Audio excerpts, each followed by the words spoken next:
Ladies and gentlemen, boys and girls, I am back in a completely unplanned stream. Completely unplanned. I was just sat here, I'm transcribing some Matt Sickles, who's a phenomenal guitar player. You absolutely have to check his playing out. And I found a clip. I just went on my YouTube, checking comments, and in my suggested videos was Matteo Mancuso playing White Christmas. And of course, around this time of year, I think it's always fitting to, do something for my patrons that is Christmas themed. I have given them their monthly transcription challenges this month, though none of them are Christmas themed. All of them are Instagram guitar players, because we are talking, obviously, it's been very popular just recently to talk about Instagram guitar players.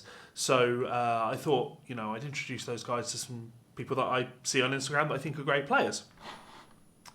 So, seeing this video on YouTube was enough to make me think to myself, well, maybe we should take a look at that. So we are going to take a look at that. But as usual, I'm just going to share this in a few places. So if you are out there and you are watching this and you think, oh, this looks like it might be fun, then please do share it with your friends. So let's go on Facebook and post this.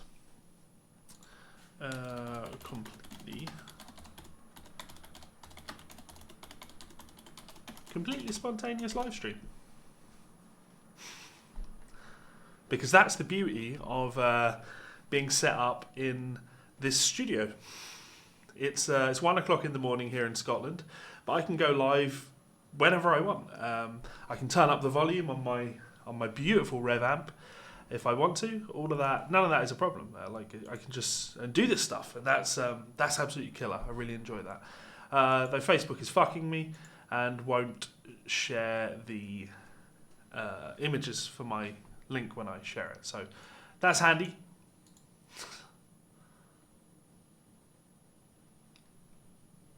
So I'm just going to try and get this shared. Nope, that just doesn't want to do what it's supposed to do. So let's try it another way. Jimmy is online. How's it going, man? Maybe if I click. Who knows? So copy video URL. Because I'm a professional, right? That's how. Oh, there we go. Let's have a look. Let's try this one more time.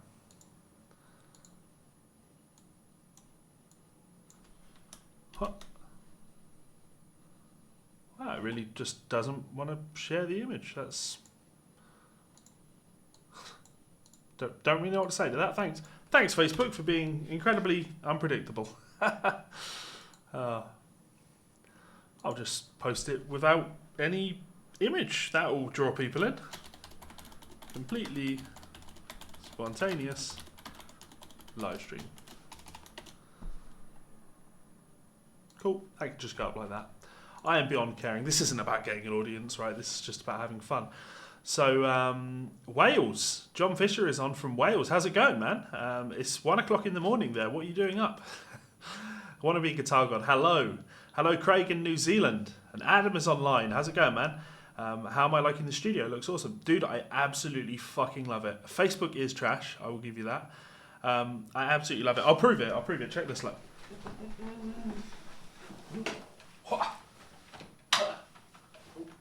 Amp needs to go on at the wall. Ha!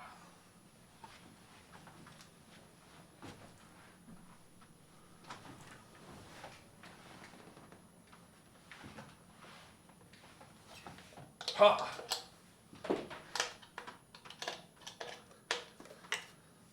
Ha!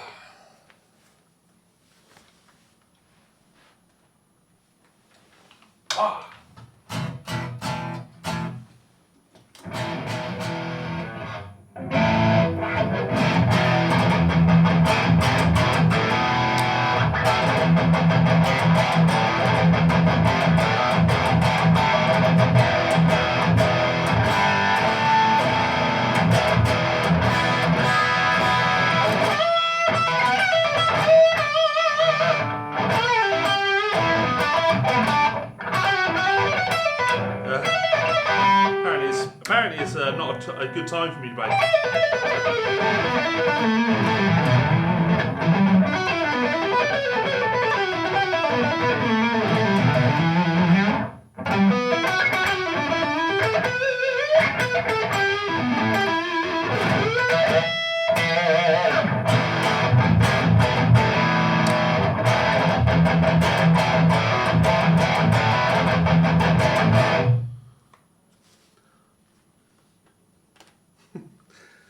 Not really the most appropriate thing to be playing, right? But yeah, that's loud.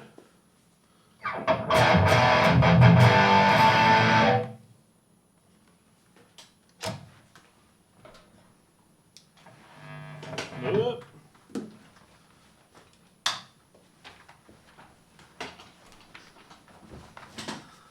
So it's 1 o'clock in the morning, and I can I can turn up my amp. That's incredible, right? Which is cool. So your Helix broke the other day. Your Helix broke the other day. Where is that? The comment disappeared. You feel lost and depressed, dude. I felt lost and depressed all weekend, but I feel fantastic now, and that's nice. So sorry to hear about your loss, man. Studio is looking fantastic. Now we've got, I'm gonna say Oilid, but I know it's Walid from previous streams. So yeah, Charlie, the output jack on that guitar.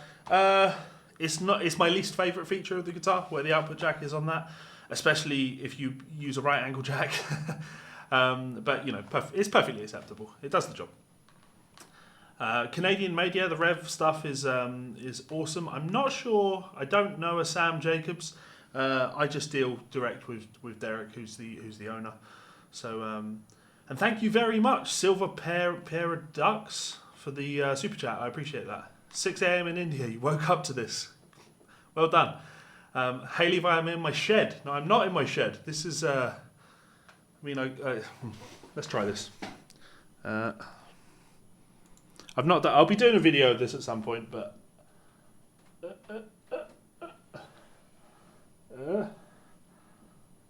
this is my studio.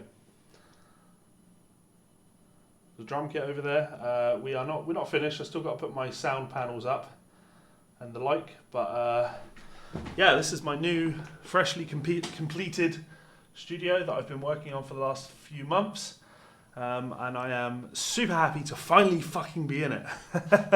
It looks fantastic. It doesn't sound fantastic yet. It will sound fantastic when I start putting all of the sound panels in everywhere to absorb some of the sound that you get around. It's very bassy in here.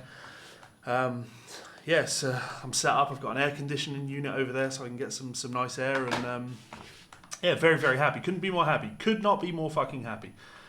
So there. Yeah, Upside Down is online, and we will come to you in a second, my friend. We will come to you in a second. So, no, Russell, not in my shed. Do I transcribe by request with payment or only for the company that you work for? I don't work for a company. I work for myself. I am my own boss. I've been my own boss for 10 years. Sure, I have worked with a lot of companies. I've worked with Lick Library a hell of a lot. I was with Lick Library. I was their in-house guy for a long time, but I was still, working for myself. I've done a shit ton of stuff. Learning guitar now and... Texas Blues Alley and My Twangy Guitar and all the Andy James stuff and shit tons of Tom Quayle stuff, and I'm working a lot more with David Wallerman now, and I of course work for clients, but you are more than welcome to be one of those clients. If you want to hit me up, send me an email. I'll take a look at your transcription, see what you need doing, and we can talk about my rates, and yeah, more than happy to do stuff for anyone. So we can get on that. I am Silver Paradox. I am not ignoring super chats. I said thank you for the super chat. I'm just not entirely sure what "Can You Do Christmas Card from a Hooker in Minneapolis" is. Is that a Frank Zappa song? I would never ignore a super chat. And Waleed is pleased that I remembered how to pronounce his name. Doug Reed says he is a new subscriber, and I'm fucking ace, dude. Thank you very much. I appreciate that. Haley, if I can, you demo your custom TTM guitar. You know, actually, right, so I am coming online in order to do this Matteo Mancuso transcription. I want to do one more thing first. I want to talk to Upside Down. I want to bring up this, and I want to say this stream is brought to you in part by some of my supporters over on Patreon, and you will see Upside Down's name on there at the bottom in the $10 credits roll. He is a new supporter of me over on Patreon, so I really do appreciate that. There was really no need for the super chat. You do enough already, man. Really appreciate it. Thank you very much. So link in the description if you want to check me out on Patreon. Alternatively, you can head on over to Amazon and check out one of my books. Plenty of books there. All Amazon bestsellers, well reviewed. People enjoy them, so you may potentially enjoy them too. But let's have some fun, right?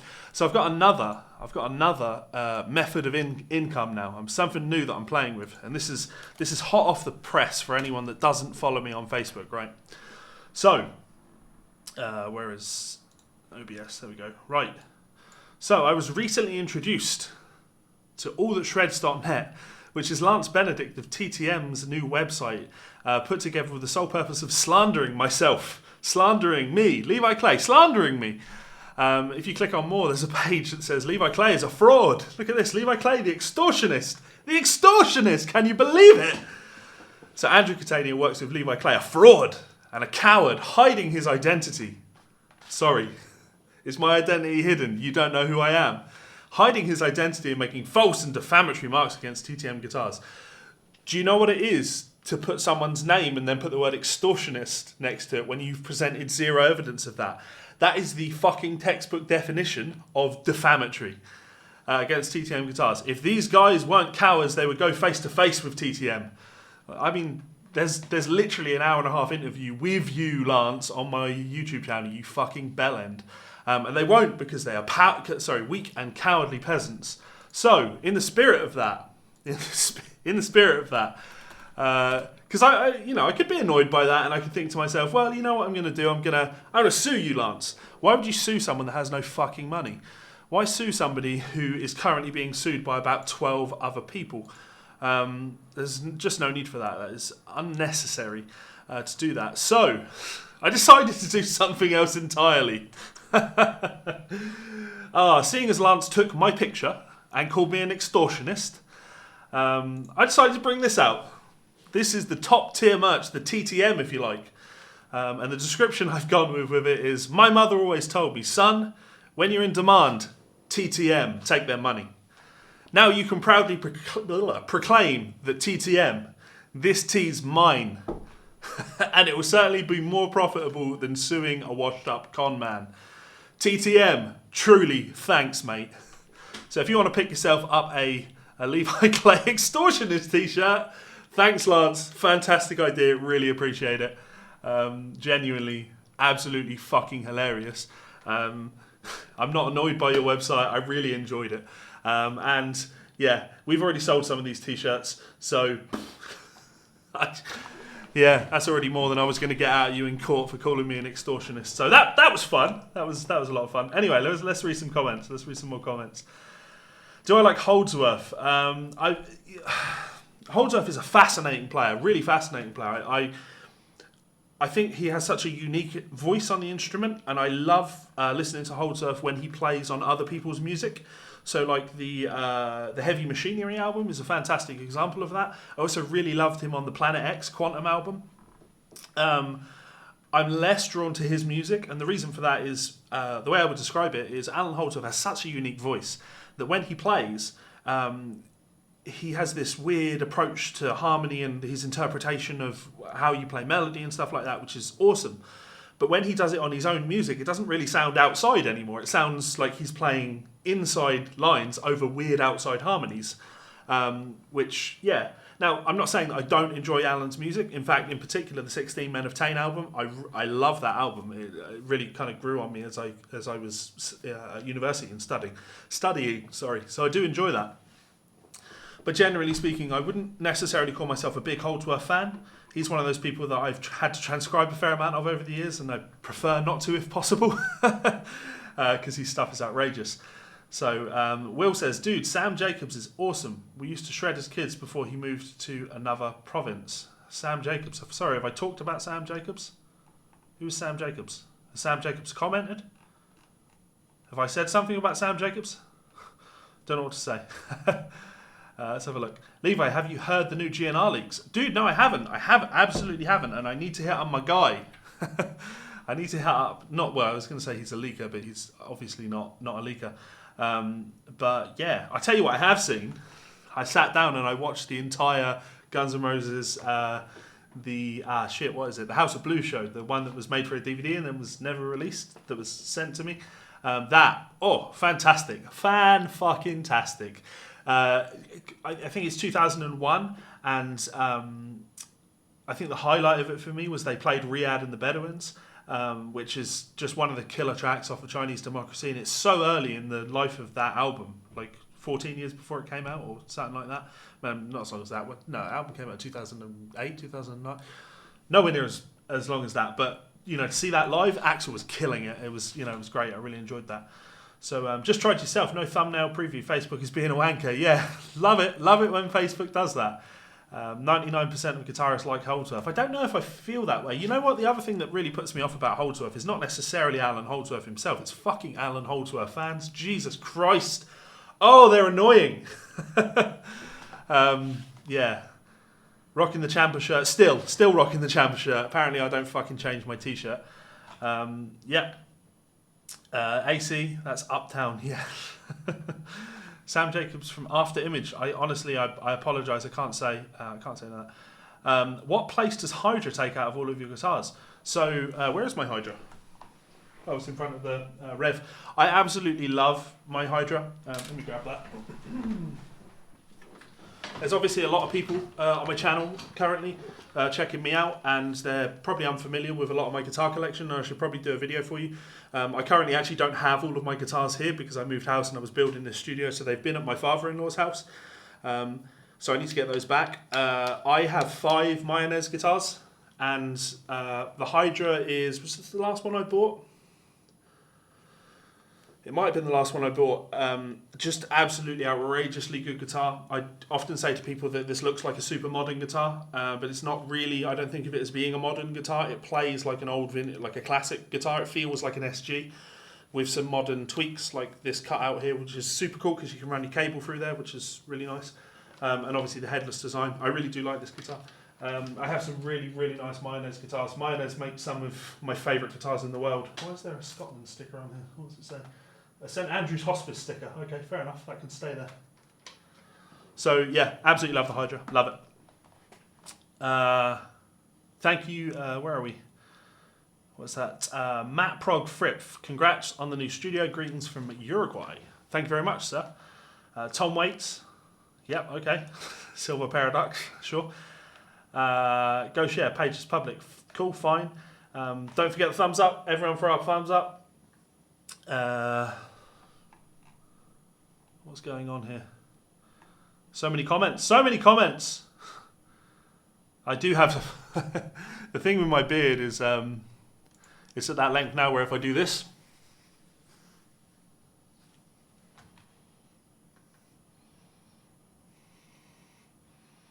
I'm starting to look like Per Nilsson.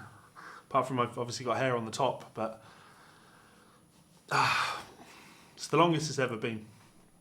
I think it was a depression beard, and now it's cheered up now. So hang on, let me post a link to that top tier merch, the TTM shirt. All proceeds will go to the guitar soles on this one. So my best bud Mike, he will also get some of that. So Levi is a terrorist, lol. Okay, yep. With this, I certainly look like it. Fuck Lance in the face, absolutely. Peasant world problems. Turn those lemons into lemonade. Exactly, right? Killing me, bro. Have I heard Atlas Shrugged? Are you talking about? Is there a band named Atlas Shrugged, or are you talking about the book? I have to steer clear of Ayn Rand because of Tom Hess. Anything that could turn you into Tom Hess, probably not the best idea, is it?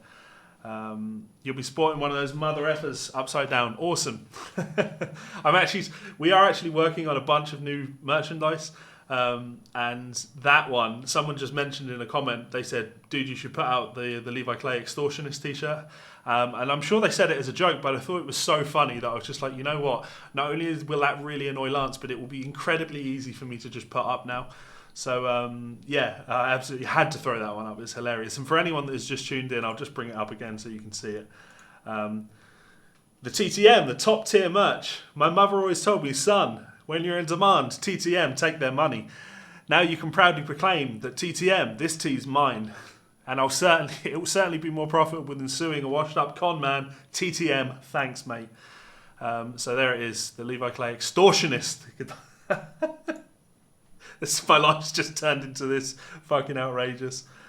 Link to those t-shirts has been posted in the comments somewhere. That's too much. There's another TTM. I see it again. Yeah. This is too much. Yeah. We are living in the age of irony, and this is why I have to do this thing. You've just looked on Amazon. We're getting some of my books right now. I really appreciate that, Dougie Reed. Thank you very much. Winning. Charlie Michael loves my stuff. Hopefully you're going to love what I'm going to be doing tonight. I'm going to be transcribing some of this Matteo Mancuso stuff. He's an incredible player. I've called this fact check live. Spoilers. He's not miming. He's not faking because Matteo Mancuso... So actually, this is a really interesting subject. Matteo Mancuso is someone that the first time I saw him, I was like, this can't be real. It can't be real. So we'll talk about him. And then you will do this transcription. So what do I think the best lick is to teach a beginner to get them soloing over a track? You're going to teach a lesson on it. I think that would depend on, the style or the style of music that they're into. This carpet's just falling everywhere. There's a loose bit of carpet here. That's a really tough question, Russell. I don't really know how to answer it without more... sorry, yeah, Sam Jacob, Rev. We're talking about Sam Jacobs with Rev. Yeah, cool. I'm not sure how to answer that one, Russell. Emilio Fernandez, is it possible to import MIDI into Guitar Pro and get the tabs right? No, at least musically adding in details like bend and palm mutes afterwards. No, the problem with when you do that is that, so this is like a music technology question when you think about it, what you're really asking, or what I'm not saying that you're misunderstanding, but the important thing to understand with MIDI, musical instrument digital interface, is it's just a way of storing note information, so a letter, i.e. a pitch, and a number, the octave. So it works wonderfully for a piano. If I've got my keyboard here, and if I was playing on my keyboard, every time you press something, it sends that data, it stores that data, that information is presented as a letter and a number, right? But with guitar, because we essentially have 6 little pianos, right? So when any program tries to interpret MIDI data and put it into tab, there's no indication in the MIDI data of which string this is being played on, and that would be impossible to sort of put in the MIDI data, at least that's my understanding of it. So what you will tend to find is everything will be played in the open position, and then it will go onto the high string and just move up that string. So no, unfortunately not. Sam Jacobs, a Canadian guitarist who does work for Rev. Okay, fair enough. BMF 456, sup homie? That was like a salute, wasn't it? A finger, let's go with the finger. His fans are some of the worst. Loving the Gatton telly. Yes! Good spot. My Danny Gatton telly, it's not. It's actually just a Mexican that I've modified to make it look like a Danny Gatton telly. But I love that telly. Love that telly. That's probably my main guitar. Send me the links if you want. Yes, please do. Please do. You can hit me up at my email, which is leviclay88@gmail.com. Holdsworth would have been much better in the 60s with a natural recorded sound instead of those horrible sounding 80s fusion productions. I mean, I could say the same about someone like Frank Gambale, right? Who is playing guitar right now? What have we got here? Oh, shit. All right. Azid Azari. Yo, shout out, please. Shout out. How's it going? Sorry, Azad, maybe. Azad Azari. Aaron Lynn redacted a message.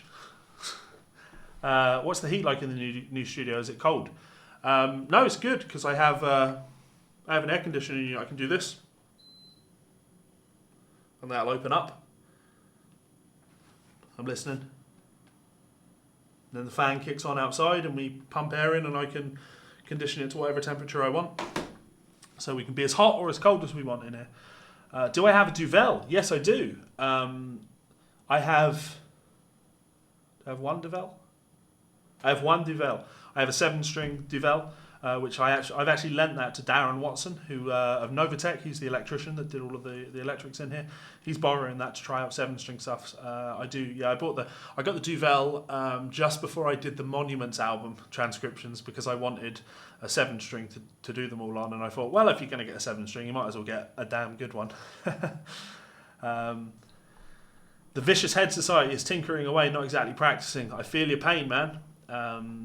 Y007P, I'm building a headless guitar now, putting an EMG 57 and 67 in it. What's my opinion on active pickups? I don't dislike active pickups, but it's not something that I usually go for, if that makes sense. I really like, and I forget the numbers on them. It might actually be the 57 and 67, the ones that Andy James used to use. I got those in one of my Vigier guitars, and I thought they were really, really good. But my favourite pickups are the the Black Hawks, the bare knuckle pickups, the Black Hawks. I love those pickups. I think they sound fantastic. Do I know Arcspire? I don't. Do a reaction maybe. Who is this Lance? Okay, Michael Miller. You need to look up TTM guitars and the saga of TTM guitars. That sounds about right. The 66, yeah, the 57 and 66. Atlas Shrugged is a GNR. Oh, of course, yes. Sorry, I should have taken on board that you were talking, that you'd just been talking about Guns N' Roses. Thoughts on ridiculous lawsuits over minor scales? Hey, Silver Pair of Ducks, while I do appreciate the second super chat, really unnecessary, man. I really appreciate the money, of course, but I'm going to read your comments anyway. So, ridiculous. Music lawsuits, copyright and things like that. There are definitely examples where a lawsuit is necessary, but I think Adam Neely's video on that subject, talking about the musical expert that really sold us all down the river, trying to make the claims that this is a descending scale is a unique copyrightable thing that hasn't been seen in music before. Absolutely fucking outrageous. Silver Paradox, what's not going to be readable? Adam James, not to be confused with Andy James. I'm doing some Andy James transcriptions at the moment as well. What's the hardest piece of music I've had to transcribe personally? Oh, wow. There's someone actually asked me to do some Sean Lane today, and I said no thank you. I've done a lot of Sean stuff in the past, and there's been a couple of things of his that have driven me to almost insanity. But only 2 jobs in my professional career have I had to stop halfway through and get in touch with the client and said, look, I'm going to give you everything I've already done. I'm going to give you a full refund. This just isn't worth my time. It's going to take me 100 hours. So it's always going to be Alan Holdsworth. Knowledge is key. 215. Sup? How's it going, dude? Sato. So I'm doing Matteo Mancuso, not to be confused with Matthias Asato. Different guitar players. But Matthias Asato is absolutely incredible. I'll have to check Arcspire out. You'll have to send me some. These comments are coming in thick and fast, but I will get through them all before I do this transcribing. Do I use... so I saw a comment actually about Guitar Pro a little bit earlier up, and I must have missed it. I must have not responded. Someone said they saw my video on Guitar Pro and they appreciated it. It's gone, sorry. Vilhata single. I've not... Vilhata? Is that how Mike pronounces that? It's worth pointing out I'm not a massive metal guy. I mean, I am a massive guy, but not necessarily a massive metal guy. I like that stuff. It's what I grew up on, the metal stuff. But I listen to a lot more like jazz, blues, and country now. Though I'm off to see Devin Townsend next week with Haken. Charlie is an old teacher of mine, and he hit me up. Obviously, he's been watching my YouTube stuff, which of course I appreciate. And he said it would be good. It would be great to catch up. So he's put me on the list, and I get to go down and see Devin fucking Townsend, which is cool. I like Devin's music, and I'm a huge Haken fan. Yeah. So, do I use the Guitar Pro mobile app? No. No, I do not. Cheers from Tokyo. Remember the good old times of spamming on the Racer X forum? Yeah, man. Miss Treater. Yes! My history. People know it. Emilio Fernandez, thanks. You are welcome. Holdsworth versus Buckethead. You know, that's a great question. I've never actually, professionally, I've never had to transcribe any Buckethead. I've never been a huge Buckethead fan, and I've talked about this on like the very early Guitar Souls episodes. He's got some stuff that I really enjoy, but he has a lot of stuff that I think of as being like filler material. Though, you know, like Mike McLaughlin is the co-host on the Guitar Souls. You know, we actually bonded one night when the first night I met him. We were talking about Buckethead, and I was saying I wasn't a fan, and he was a little bit drunk and calling me all the names under the sun. Over it, so we bonded over that. And also Doug Cartwright, one of my oldest friends, lives down in London. I miss him very much, of course. We obviously we talk all the time, but he's a huge Buckethead fan. He was quite active on the Buckethead forums when he was younger. It's funny how everyone have these different places they hang around, right? Do I have an Ibanez? I don't have an Do I have an Ibanez? Have I sold all my Ibanez? I don't have an Ibanez anymore. No. Do I? What the fuck happened to my AG95? Did I sell that to someone? Huh. No, I'm sure I don't. Well, technically I do. I have one that has a headstock snapped off it in my parents' attic. No, I sold all of my Ibanez. I've had a lot of Ibanez guitars over the years, mostly different PGM models. Who wins, Tremonti versus Sinister Gates? That's a really interesting question. I guess it depends on in which context. If you're talking from a guitar playing perspective, I probably lean a little bit more towards Sinister Gates, but if you're talking from a music and composition perspective, that's also a tough one because I really enjoyed City of Evil, Avenged Sevenfold City of Evil, but Mark Tremonti's work with Alter Bridge, and in particular the album Fortress, is one of my favourite kind of hard rock albums, heavy metal hard rock albums. If you listen to my album, the Hellcat Molly album, Out of the Ashes, that was like the reference album that I was giving to Jeremy Krull, was the guy that did all of the mixing for me. That was the reference, that was the sound I was going for. So Tremonti was a huge influence on my album. Ordering a 7-string DeVille with a 25.4 scale was the biggest mistake of my life. Yeah, I could have pre-warned you on that, man. I absolutely could have pre-warned you on that one. So here's a story for you. When I ordered my Mayonnaise, the Duvel, I also got the 25.4. I also got the 25.4.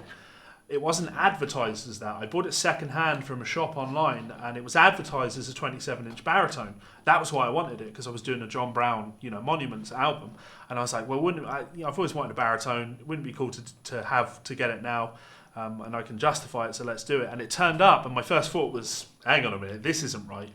And I measured it, and I contacted them. I was like, guys, look, you've advertised this as a baritone. It's not.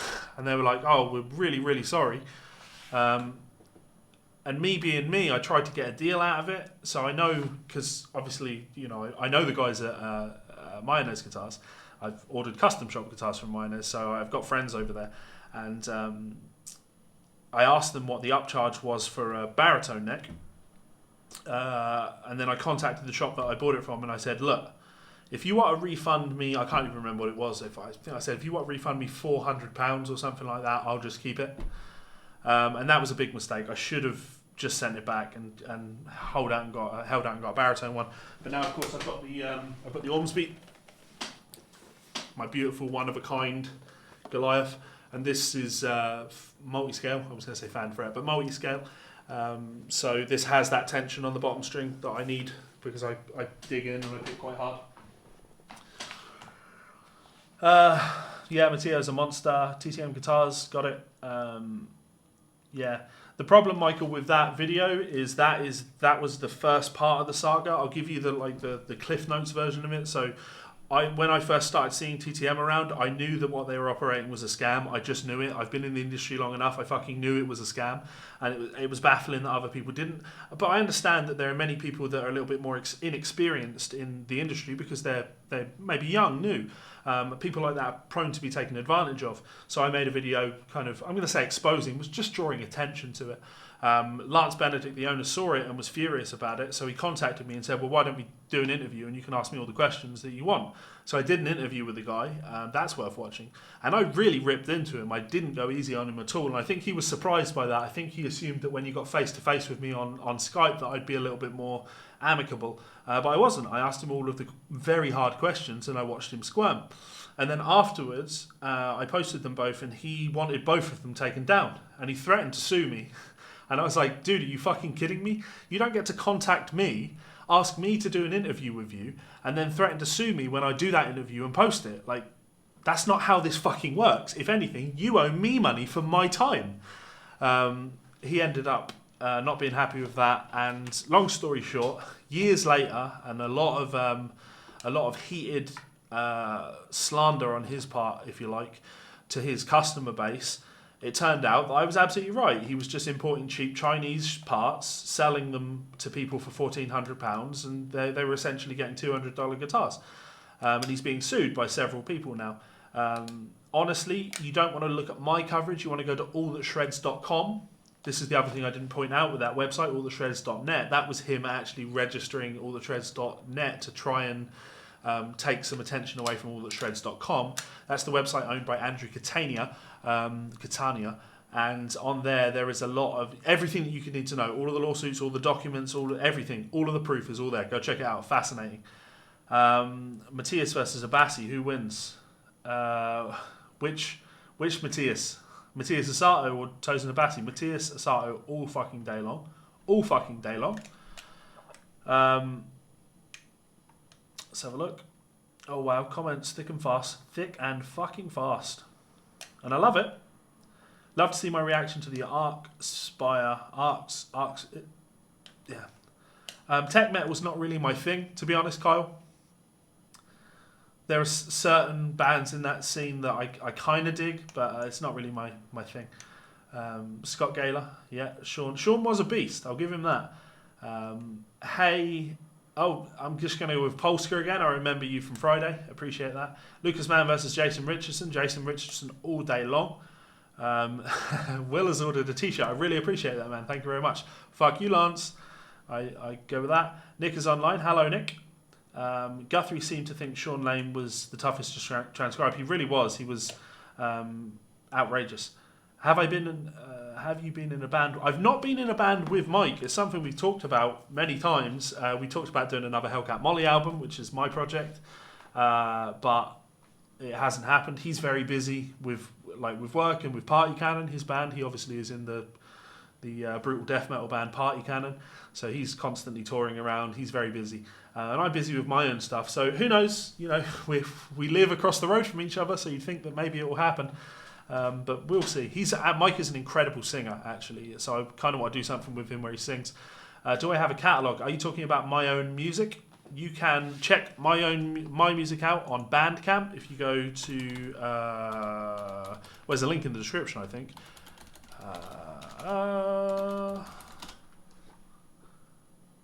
Hellcatmolly.bandcamp.com. I'll post a link in the description. Sorry, link in the comments.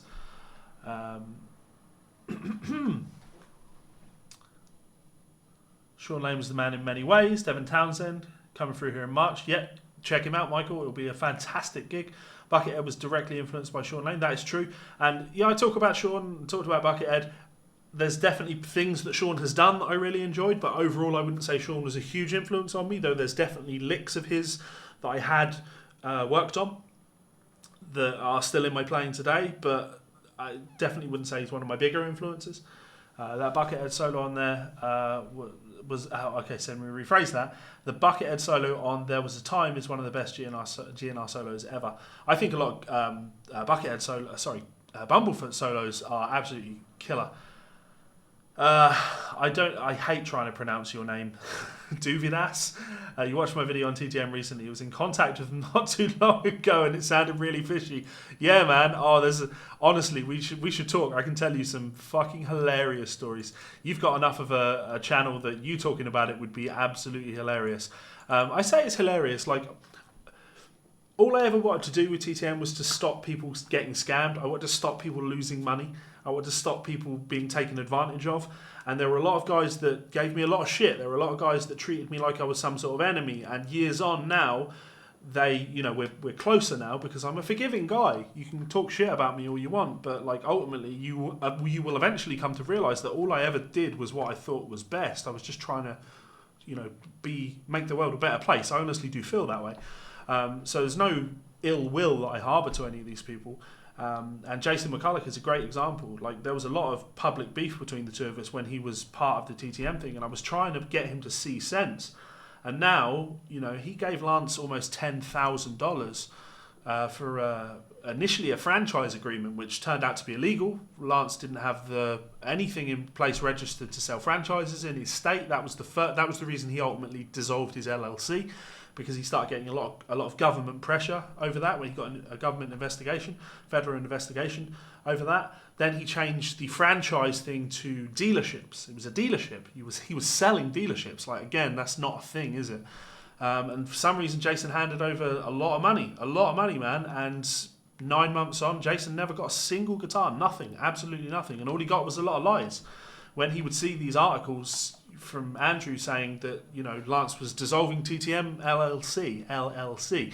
You know, I've seen the emails that Lance sent to federal investigators. I've seen the actual fucking emails where he said to them, I'm shutting up shop. And then he would go to guys like Jason and be like, no, it's all lies, they're spreading lies. And then 2 weeks later, I'm like, dude, like, here's the literal paperwork. He's dissolved the company. The company doesn't exist anymore. He doesn't owe anybody anything anymore because the company isn't there anymore. Jason, yeah, he's out $10,000, and there's nothing he can do about it. He could, sue TTM Guitars LLC? It doesn't exist anymore. He could sue Lance Benedict. Cool, join the queue. Like, there's a ton of people that are suing Lance. So he's never going to see any money, and that hurts me because Jason's a really nice guy. He doesn't deserve to have done that, and I don't want to sit here and go, I told you so, because it's not about I told you so, right? It's... If you look at this Faker thing that I've been doing, or the TTM thing, or any of the, like the Tom Hester, anything I've done in the past, I've only ever done it out of love for our community, right? I love our community. I love this guitar scene that we're a part of. I love the fact that I can sit online at 2 o'clock in the morning and there's 100 people sat listening to me talk bollocks. That's awesome. I love this community, and I will fight it. I will fight for it if needs be, when I'm not cripplingly depressed like I was last week. Michael Miller, Tremonti versus Gates, knife fight on a bridge in Kyoto at Dawn. Yeah, there's a Guitar Souls reference. Fight one, fuck one, marry one. John Jones, Adam Jones, Alex Jones. That's interesting. The only one on there that jumps out to me is Alex Jones, and I want to fight him, I want to fuck him, and I want to marry him. For those of you that are new to the channel and new to me, I'm obviously plugged in I live in Scotland and I'm plugged in the Scottish scene up here. So there are a couple of famous Scottish YouTubers, one of whom is KMac 2021, who is a friend of mine. In fact, Mike McLaughlin, the Guitar Souls co-host, is KMac, Kieran's older brother. So Kieran is like my best friend's younger brother. So I know KMac very well, and Count Dankula, of course, is the other famous Scottish YouTuber for a very different reason. And Count Dankula, or Marcus, is one of my best friends. Like, I love the guy to bits. We're very close, and yeah. So he's just done a tour of America, and he went and stayed with Alex Jones. So he stayed in Alex Jones's ranch, and been out to dinner with Alex, and man, the stories that he tells about Alex, like, we've always been absolutely convinced that the Alex thing is an act, and it partly is, but then him telling stories of driving down the road in a truck with Alex, and Alex not saying much, and then Alex just turning to Marcus and going, "We're going to get these globalists, man." Like, the guy's insane. So I'd love to fight him, but I'd also love to marry him just so I could listen to him talk absolute fucking gibberish all day long. Jeff S., the studio is fantastic. Camel Vibes, you have a Sur Modern Pro HSH, is rooted in the body, so no scratch plate. Now you want to put a single coil in the neck because you love the Strat sound, but that still sound alright. It will still sound absolutely fine, absolutely fine. There are a lot of guitars with the scratch plates on that when you take the scratch plate off, they have like a swimming pool route in them, this big chunk cut out of them, so you can put any wiring in them, and you wouldn't really know until you take them off. These comments, this is awesome, I enjoy it, but I really do want to do this transcription. It's possible to drop 27 neck into the Duvel. No, I was told that it wasn't. I was told that it absolutely wasn't. So can anyone suggest some awesome music? Yes, my album, Hellcat Molly's Out of the Ashes. Yeah, Duvidas is here. Someone on my vid was saying TTM was around in the 90s. That is true. Okay, so there's a great story there. TTM Guitars was around in the 90s, and this is the other reason I knew that he was scamming people, right? So in the 90s, Lance Benedict was running TTM Guitars and selling guitar. You can find these guitars online, and they all said like USA Custom Shop on them and stuff like that, and they weren't. They were imported from China. They were all imported from China and then just sold as USA guitars, even though they weren't. which obviously is ridiculous. You can't do that. But he did it anyway. And there was a lawsuit with Slayer because he released a model called the Slayer. He claims he won that, and I think that they settled out of court in his favour. There's potential that that's true, but regardless, what we can say categorically is if you look at old TTMs, 10-year-old TTMs, they were Chinese imports that said USA made on them. So when he came back and said, I'm going to start making USA guitars, I didn't believe it. And I was right. He's just importing parts from China again. He's doing the same thing. So let's do that. Let's keep going. Emerson, Lake and Palmer. What about them? Brazil. I was civil to the guy, but I asked the hard questions. I did ask hard questions. NXT or AEW? ICW. Miller Tremonti. I'm going to keep going. How's my Thanksgiving? I live in Scotland, so we don't have a Thanksgiving here. Am I familiar with Bolt guitars? UK TTM? I am not. I should look into these. Do I think all of the frauds make real shredders like Richardson? Do you think all the frauds make real shredders like Richardson? Your sentence doesn't really make sense, dude. Buckethead, yeah. Something surprising. Lucas Mann, Lil Wayne. Hey mate, love the video on the fake guitar playing videos. Super awesome. I was the guy that the 999 BPM video was versus guitar player. Completely played wrong. Taylor Sterling, are you the dude from Australia? That I think I know your video. Let's have a look.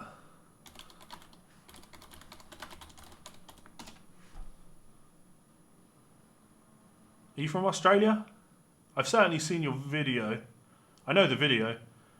I feel like you're from Australia. I definitely remember seeing this video. I've seen tons of these things over the years. Maybe you've seen my video where I make fun of that whole thing. It's funny, at 19 I actually thought I was playing it correctly. Hilarious to look back. Impossible to play at that speed. I like that. I respect that, man. That's cool.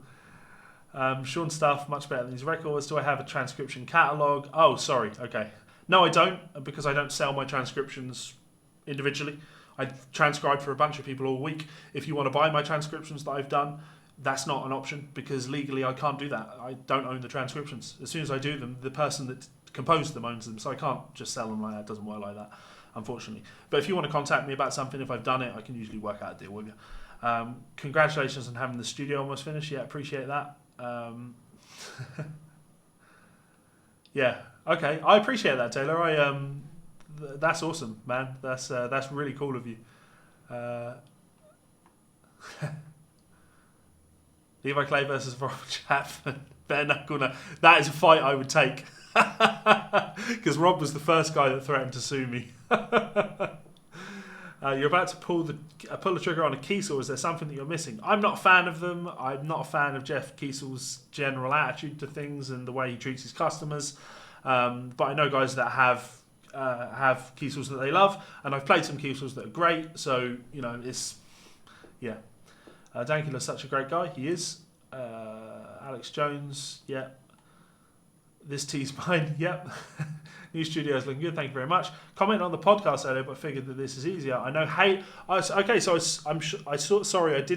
I've been trying to be a bit more reserved with YouTube comments, because for those of you that followed, they hit me really fucking hard last week, and it really, really stressed me out. I almost had a breakdown. So I remember seeing a comment about Halo, and evidently I must have just not responded to it. I have not heard good things about Halo guitars at all. I know that Hedros Ramos used to play them. He doesn't play them anymore. I think he's playing Cork guitars nowadays. No. Speaking about Alex James, I kind of look like Alex. Thanks very much. I'll turn the frogs gay. A nice Tommaso shirt. Yep. If someday you can't figure something out, can you pay me to transcribe it? Absolutely. That's what I do for a living. Just as technology takes jobs away from experts and professionals, it creates new jobs, new experts and new professionals. In this case, guitar performance fact checkers. Yeah, you're right. Yeah, see, I knew you instantly. Instantly knew who you were, man. Nathan Ray, bye. Videos titled World's Fastest Guitar Player 2012, 990 BPM. You know what? Let's look at it.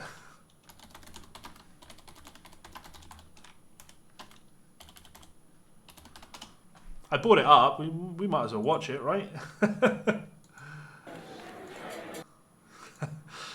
Yeah, man. I remember seeing this in 2012 and just being like, dude, what are you doing? I'm going to live react, right? Let's check this out. But I mean, dude, you've also got 8 million views, so that's more views than my entire channel has. So. All right. My name's Taylor Sterling, and basically today we'll be going for the Guinness World Record for the My name's Taylor Sterling, and I am very confused. fastest guitar player on earth. For this record, I have to play Flight of the Bumblebee, which is the selected piece by Guinness itself. And the current record for that song at the moment is 620 beats per minute. 620 beats per minute, man. 620 beats per minute. So that's 12. It's 2,000. 600. Yeah, 2,000. 2,400 notes per minute. Let's do the maths. 2,400 notes per minute. Divide that by 60. That's 40 notes per second. But you're going to do it at 990 BPM. So that's, 990 times 4. So that's 3,996 notes per minute.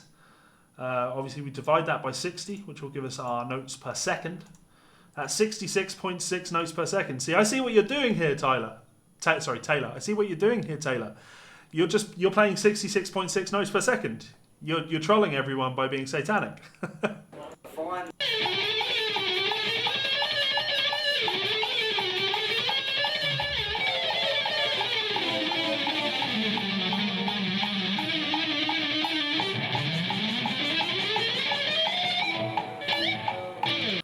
Pretty messy, dude.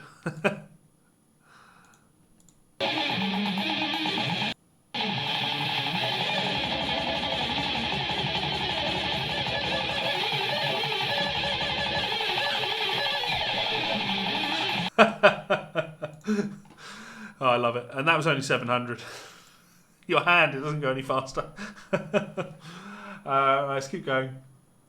Kiesel customer service is terrible. That's what I've seen. Rob Chapman wanted to sue me because I drew attention to him doing something shitty publicly. I'm doing much better now, Jeff. I appreciate that. Thank you very much. Thoughts on the Groiper? What? I'm not sure what that is. Sorry. Favorite player at the moment? Jesus. Joey Landreth, Josh Smith.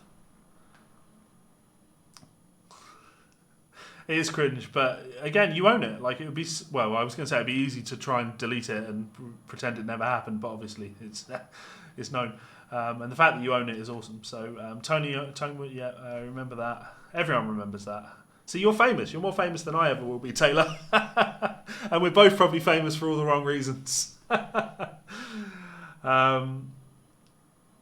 I'm having fun. I'm having fun, but. Everyone go and subscribe to Taylor Sterling.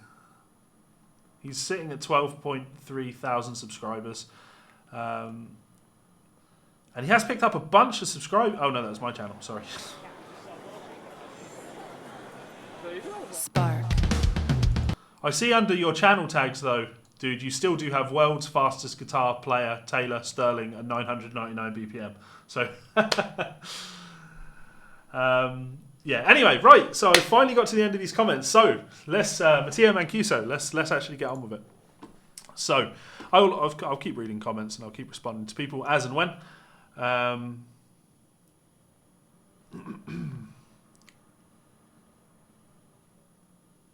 do I do this? Here we go. All right, here we go. So, we have on the left, we have Matteo Mancuso. I was going to do the story, wasn't I? Right, so we're talking about fakers, right? So let me do this just so I don't accidentally show you something you shouldn't be seeing. Any secret stuff that I have. Matteo Mancuso 5s.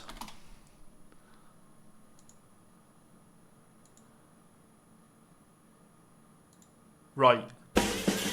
So when I saw this for the first time, and he plays all of this stuff fingerstyle, my gut reaction was, this can't be real.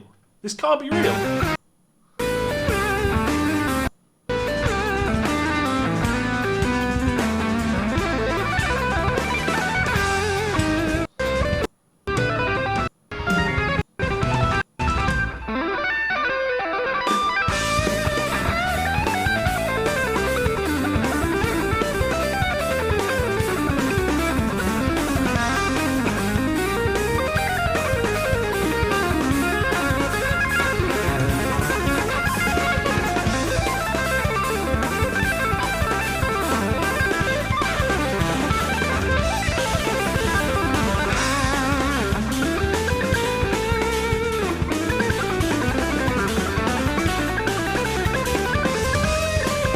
He's just absolutely outrageously good, right?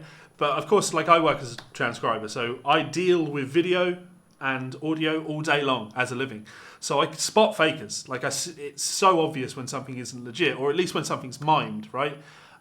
But he absolutely, Matteo Mancuso, is 100% legit. Nothing about what he does is wrong. Like, every finger stroke matches up, every fingering matches up. He is so good. And you know, I can't comprehend it just purely because, I'm going to give you another example. I've transcribed a lot of his stuff for people over the years. You know, when more and more videos started coming out like this.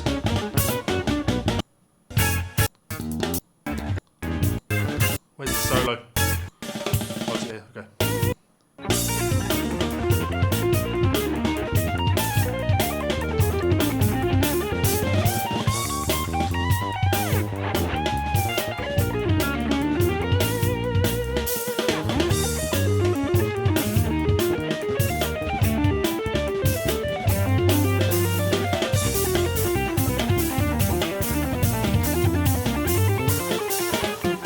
That's just how he plays, right?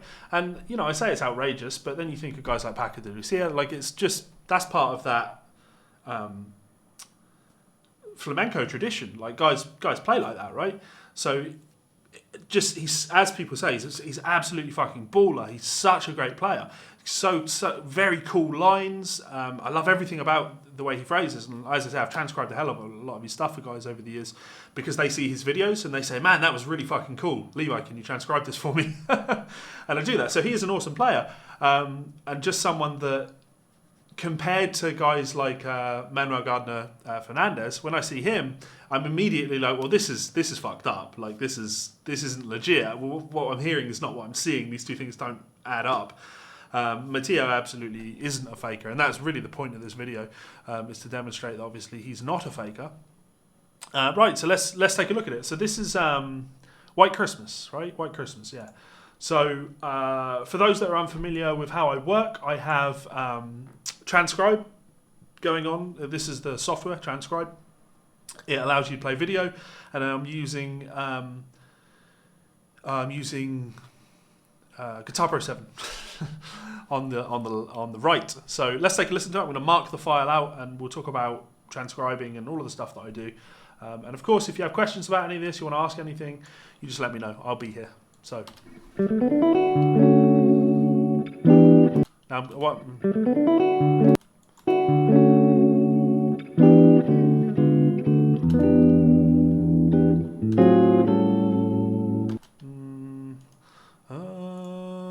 Da, da, da, da.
cool. That's enough. So, yeah, he's absolutely fucking legit. I want to respond to Robert Baker's comment here. Brent Mason's finger picking is crazy as well. Obviously, he's thumb pick and fingers. Brent is one of my favourite guitar players. I actually have a Brent Mason it's not Brent Mason. It's a Sir Telecaster that I've modified to be a Brent Mason clone. That's you guys will get to see that at some point. I love that guitar. Brent Mason, like I say, one of my favourite players. I highly recommend people check out his Hot Licks video because his picking on that is absolutely insane. I don't know why I have this open. Right, cool. I play fingerstyle, Michael. Yeah, one of my favourite guitar players of all time. Like, I often have this dream of being able to turn off the internet and to go up to a log cabin and just live in a log cabin and never have to deal with people in the outside world ever again. And if I did that, I would take up my nylon string guitar and I would just play Jerry Reed stuff for the rest of my days. Because that's for me. It's just like, oh, wonderful. So let's deal with this. So.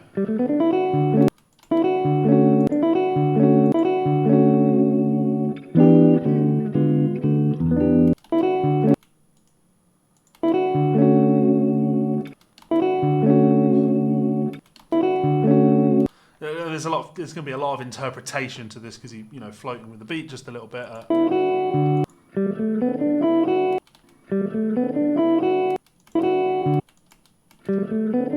1, 2, 3, 4, 5. I'm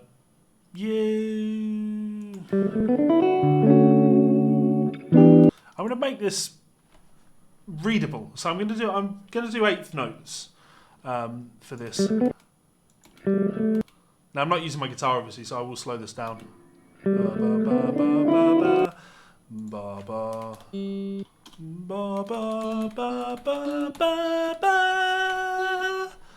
deal with the anacrusis, the pickup bar towards the end.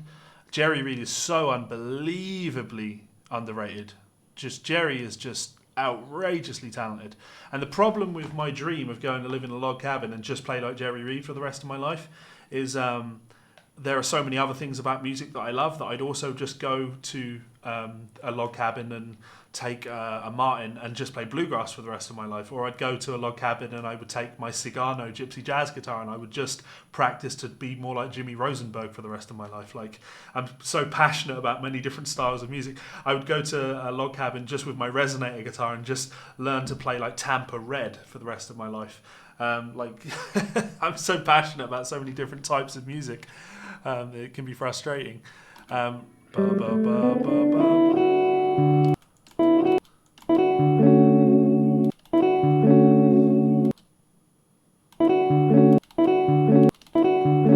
Yeah, fine. We'll do.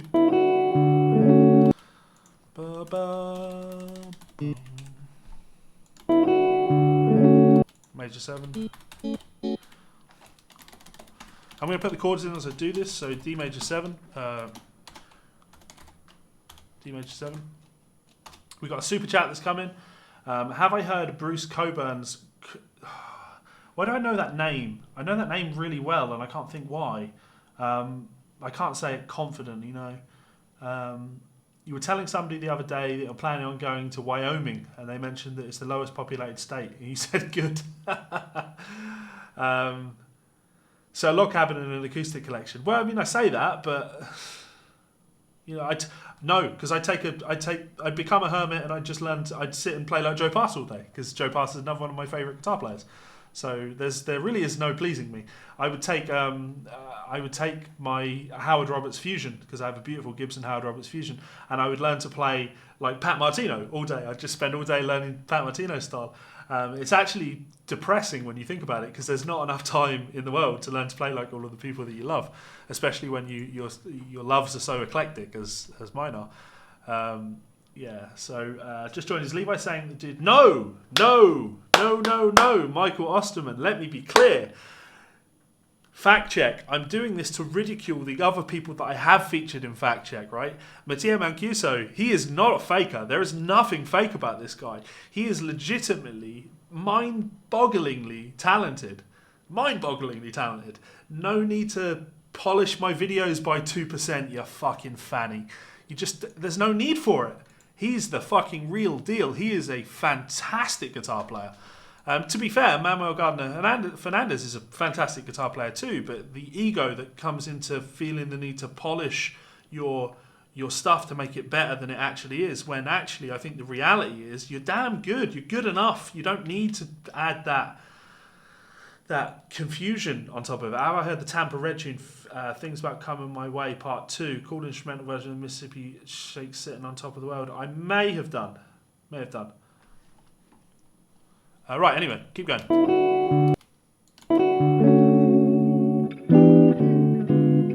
So,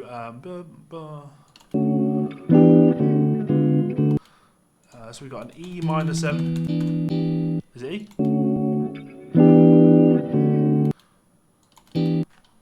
Ba, ba, ba, ba, ba, D diminished. Ba, ba, ba, whoops. Ba. What have I done wrong there? Sorry. Ba, ba, ba, ba, ba. Back to the D major 7. Da, da, da, da. Then we've got the, it's an E minor 7. What notes does he play though? Let's just put the whole chord in there.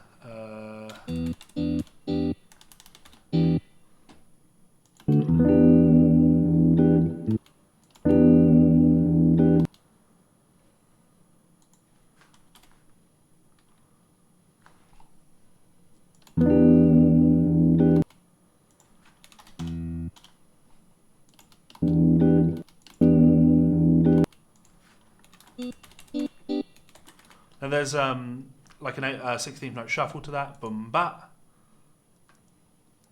Like and Brad, hey Levi, how's it going? Like how it's how a good comedian doesn't need to be funny at all times. So it's like how a good comedian doesn't feel the need to be funny at all times. If you're good, people will still be entertained when you're not being funny. Absolutely. Mark Knopfler's acoustic stuff. He never plays unnecessary notes. So I'm going to put this as a.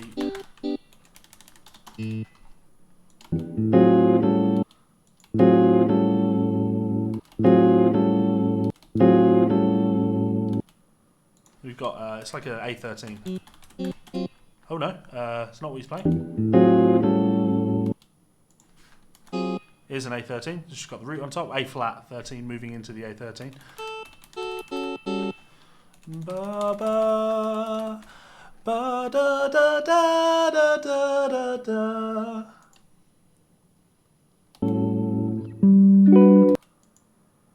How to get good at transcribing? Do it every single day. Put in the time, it pays off. So there's a harmonic there. You can hear that's a harmonic. Or is it? That sounds like a harmonic, but it doesn't look like it. It sounds like definitely sounds like a harmonic.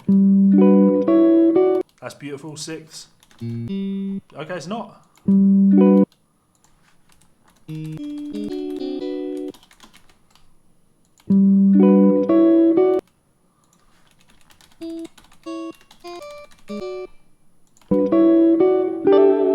Oh, that's nice. Lovely chord. What is that? That is.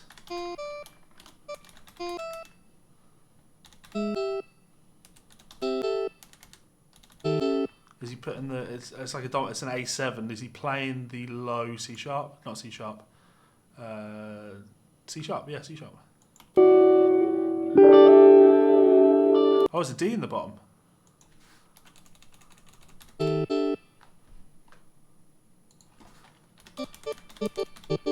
I'll zoom in a little bit so you can see what's going on here. Nice chord.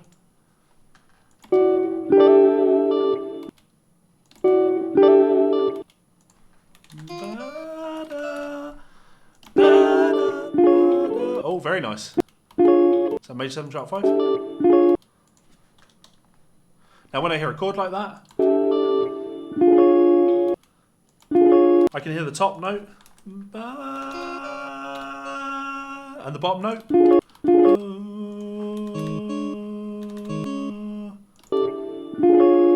Sorry, it's in the middle.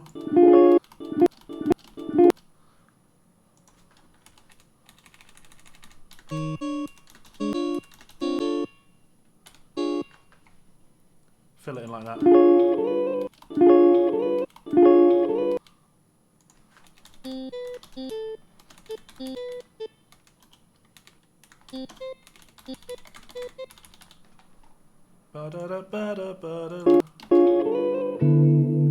Now he's got the 6/9, beautiful 6/9. More comments. Hate to sound like a fucking snob. You love Chopin. Yeah, he's like that. He played very quickly and technically. Not one note was out of place. That's great. What did Jesse say?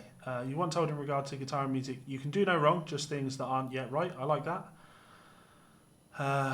Same as how to get Carnegie Hall. Yep. Don't forget to save your work, bro. That is true. Mancuso right hand from another dimension. I do not have perfect pitch. No, that's a common misconception about my work, Craig. I don't have perfect pitch, not even close to having perfect pitch, actually, to be honest. I have very good relative pitch. Like a bread dude, I'm fucking good at my job. You need to be. Like me even more, I've managed to anger Knob Chapman. This was fucking years ago. This is when I lived in London still.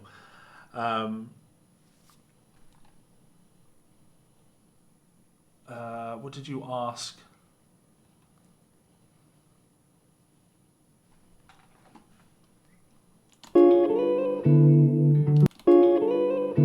Now here we're going to have some of those Lenny Bro harmonics. And the thing with guitar is, like, when I hear a chord voicing like that,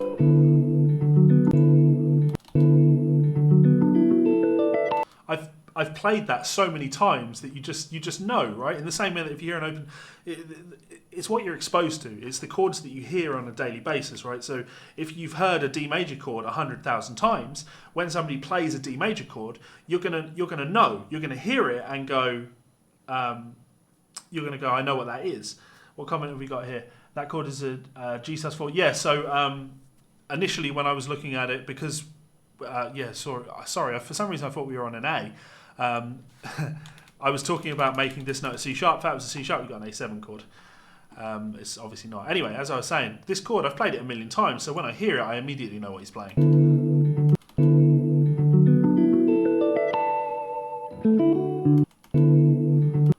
Now, so for the harmonics, what I want to do is I want to try and keep this within a bar of... I don't have perfect pitch. I want to keep this within a bar of 4/4 if possible. So what we're going to do is... Then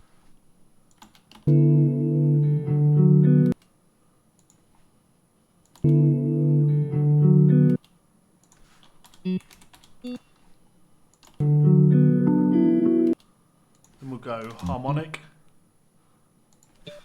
Sorry, not natural harmonic. Artificial harmonic. Have to go in here and you have to change... At least for my transcribing, I changed this. I don't like to have the indicate when the string is touched.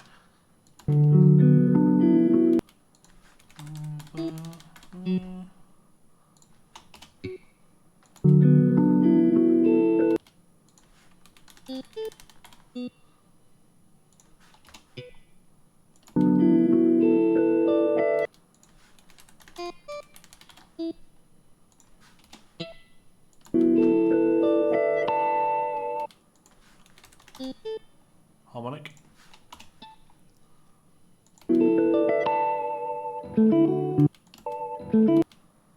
Now this isn't going to... What have we got? Do I like Rabir Masad? I really, really enjoy Rabir Masad's playing. I think he's fantastic. He genuinely is. I transcribed the Tosca album, the first one, for those guys, and I was really impressed with his playing on it. I think Rob needs to keep Rabir Masad around because you need to have a talented guitar player around you if you want to do well. And Rabir is that talented guitar player that Rob could never be.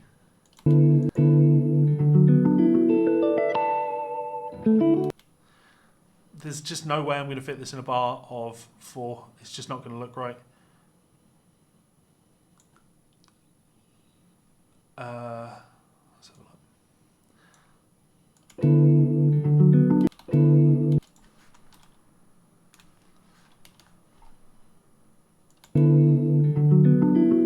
It feels... You know what? I'm going to go... because I know... Hate it. So I'm going to put in a shuffle feel. think that suits the piece best. And with that in place, we can do that, we can do that, and then these can all be 1, 2, 3, 4, 5, 6. Yeah, okay. Yeah, that fits. So we can go like that. Yeah, this is nice. This fits.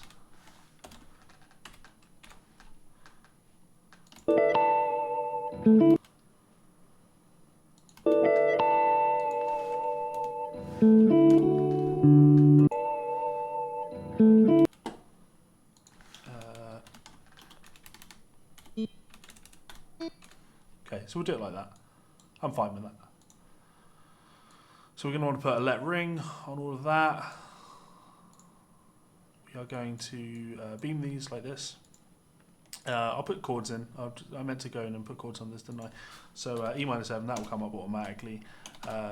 D major, I fucking hate Guitar Pro. Because this is a D dim 7. I'm literally just going to delete those ones. Just so it doesn't clutter the page. Need to put an appropriate tempo in. 3, 4. 1, 2, 3, 4. 1, 2, 3, 4. Yeah, 60, fine. So what do we have? We have an E minor 7 going to like an A13. A13. Then we had the G major 7. G major 7, capital. And then this is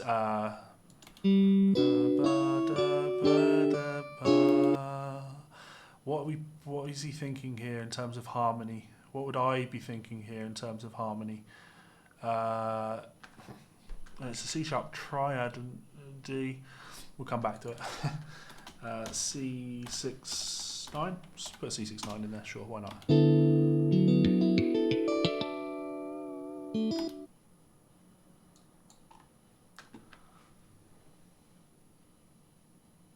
Yeah, Jerry, he's absolutely full on. Clearly, I think flamenco personally. Jason, this is the new studio. Waiting to put the guitars on the wall. Thank you very much, Carl. I'm also successful. How about you? Harmonic's beautiful. Wow, that sound. Barely a brow.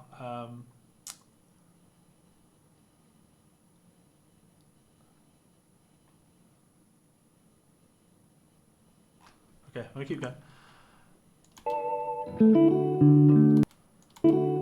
Now we go into that triplet. Bat, but, bat, but, bat.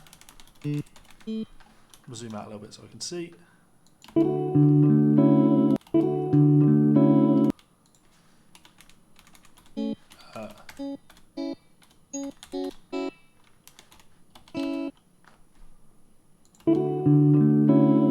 He is hitting that in there.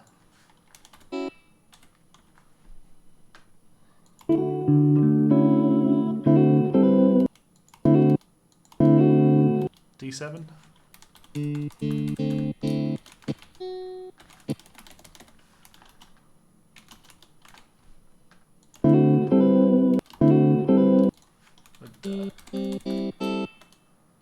Oops.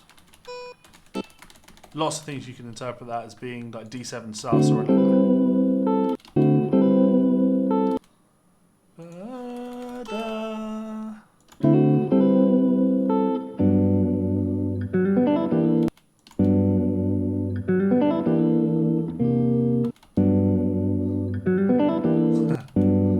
yeah, G major 7. I was just thinking about how I want to notate this next bit.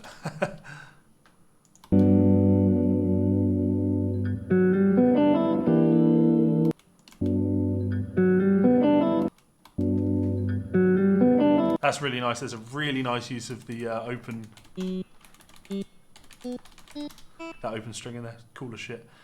I'm going to just go against the grain and put that as that. No, apparently I'm not.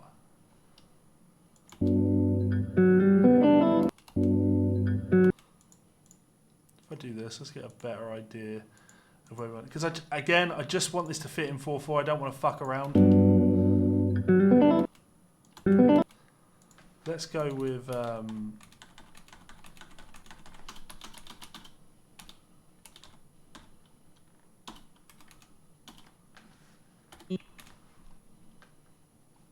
Let's just do that.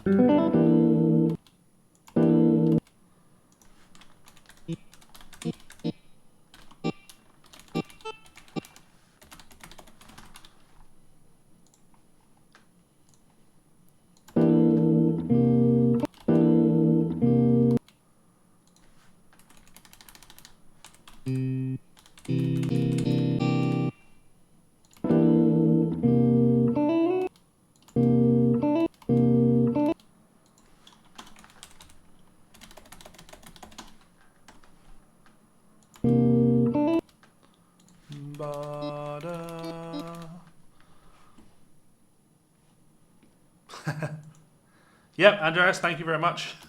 D69. My bad. Cheers, Carl.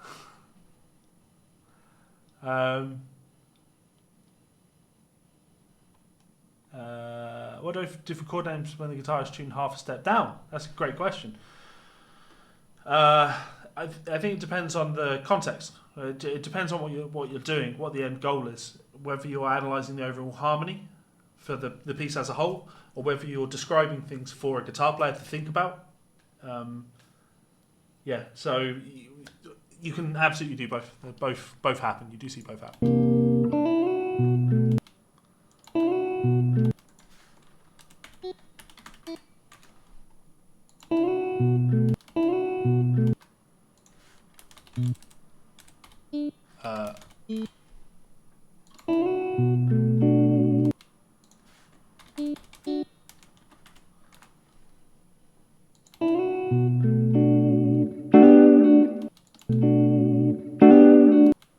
That's a really nice, like pedal steel-esque thing.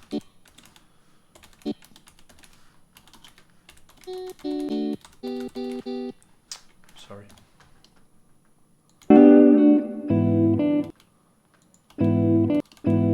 Yeah, E over G sharp.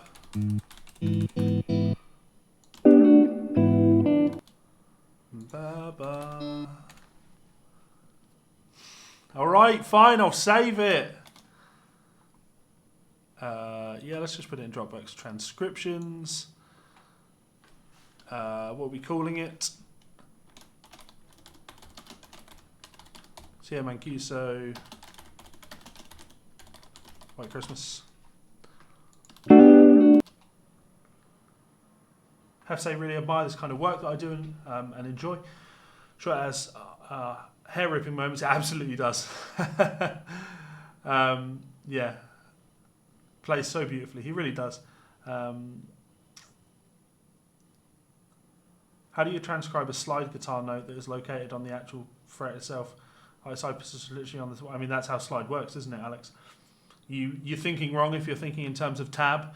When you're transcribing, you're not. You're transcribing pitch. Tab is just the thing that you use to indicate what pitch is being played. Oh, last time I transcribed with pen and paper, man, I was in college. I'm not sure if he's using flat wounds, to be honest, Jerry. What's this? Beautiful A minor 9? Or A add 9?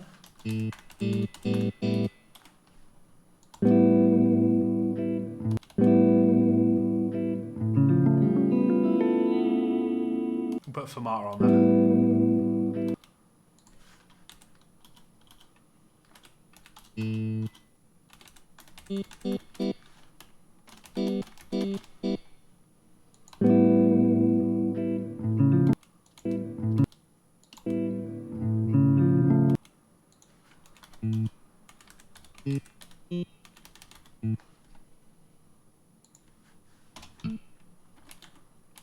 Sextuplets, really. Sorry, my face is in the way, isn't it?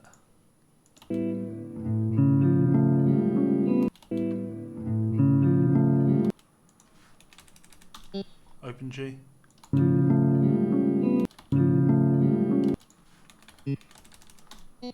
open B. Interesting voicing.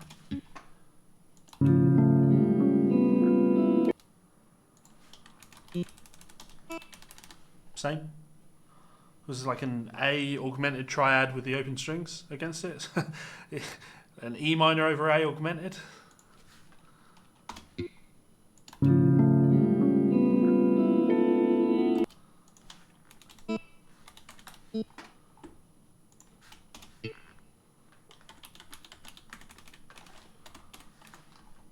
Oh, shit.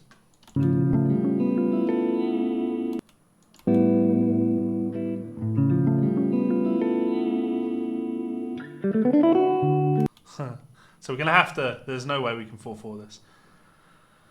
What have we got here? Do I like Captain Anderton? Yeah. I've been to a couple of clinics that he's put on, and yeah, I'm not crazy on who he chooses to do business with, but you know, lots of people aren't crazy about the fact that people choose to do business with me, right?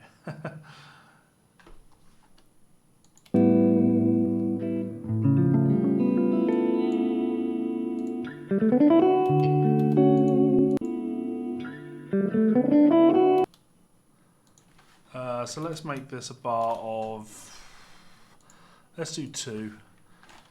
Let's put a fermata on that, and then we will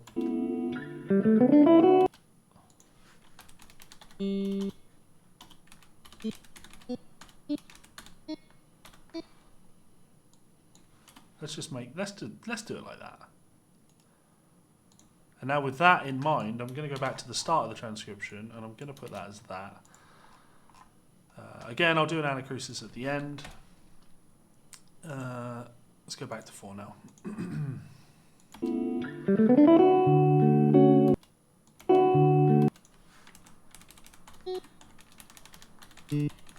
I may actually even go back and put the first bar as a triplet. But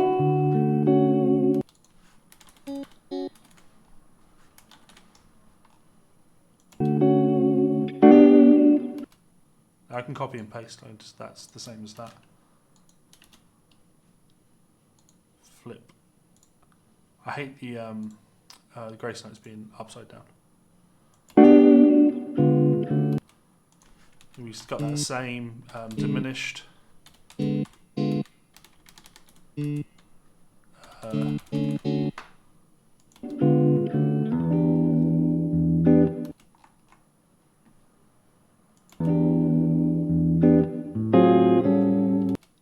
Copy paste.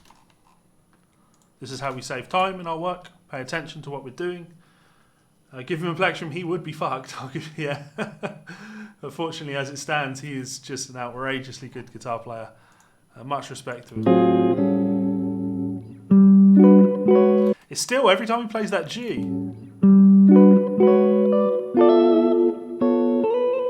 Nice little phrase there, but it sounds like a harmonic and it's not. What have we got here? Mesmerising to watch. Thank you very much for it. I appreciate that. And holy tits, I'm fast. I mean, I do this for a living, man. I say I do this for a living. I'm currently I actually have work that I need to be doing. Like I'm supposed to be doing this, this Matt Sickles thing.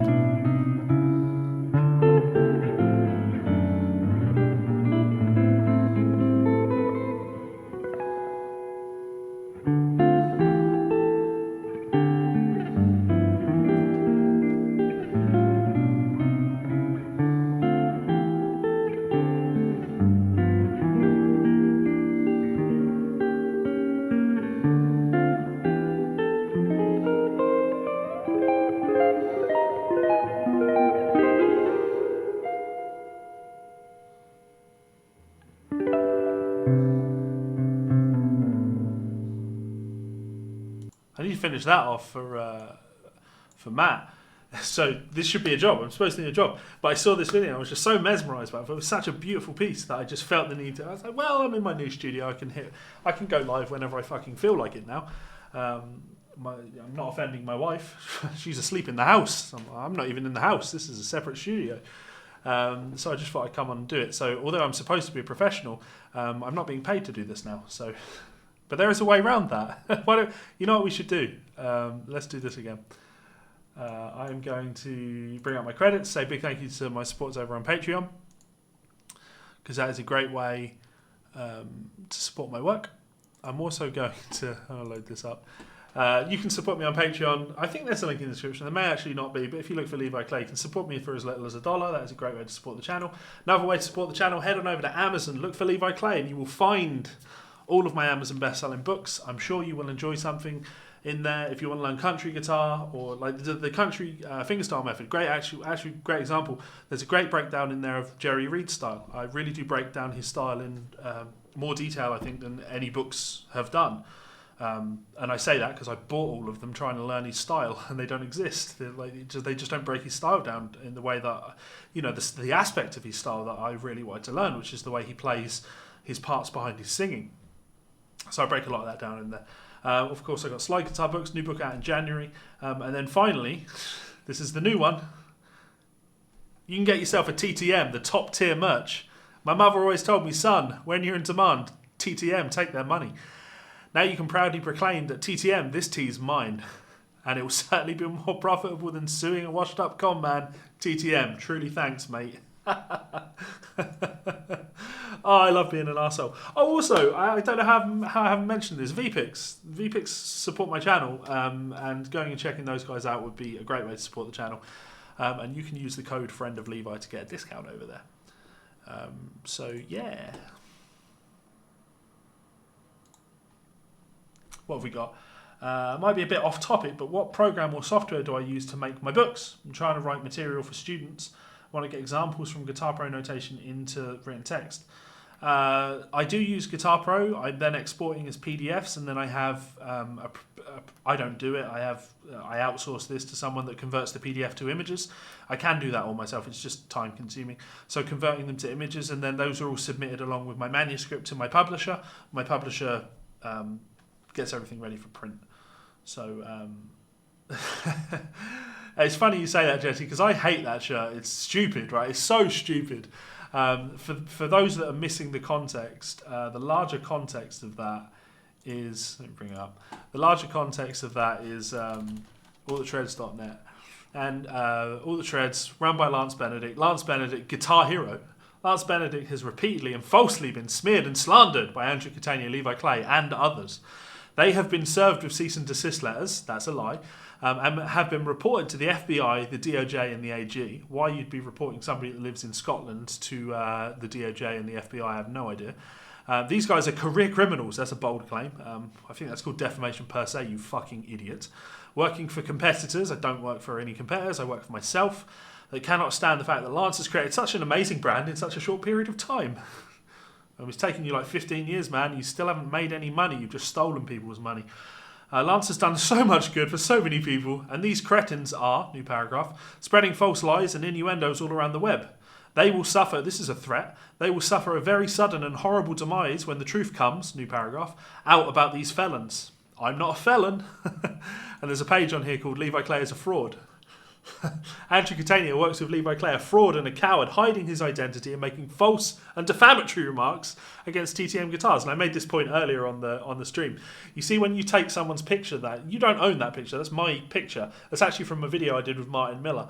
You don't own that picture. To take that picture, steal it, then put my name on it and the word extortionist, right? With no base for that, no basis for that, no explanation, no evidence, no nothing, right? And then to say that I make false and defamatory remarks, what is fucking wrong with your brain, you fucking clown? Sorry, I shouldn't shout. If these guys weren't cowards, they'd go face to face with TTM, but they won't because they are weak, cowardly peasants. So I decided to make something out of it. You're gonna steal my picture? You're gonna call me a criminal? You can now get yourself the Levi Clay Extortionist Guitar Souls t-shirt. So, yeah, that is, I love it. Check it out. It's a low quality image, but I wanted to use the image that Lance used. And I actually think that this looks great in a yellow. So, I know, right? Who would have thought when you started following me, you'd be involved in such fucking petty drama? Discover my channel. You're really impressed with my accomplishments. Thank you very much. How do I get into writing books and transcribing, Philip? I have been writing... my first writing gigs were for a website called Guitar International. I was writing for Guitar International magazine for a long time. And then I started getting work for, there was a website called Shred Knowledge. I was writing for those guys for a while. And then I started my transcription business. That sort of picked up, and I got to know some people. And eventually, I'm transcribing for Andy James and transcribing for Tom Quayle.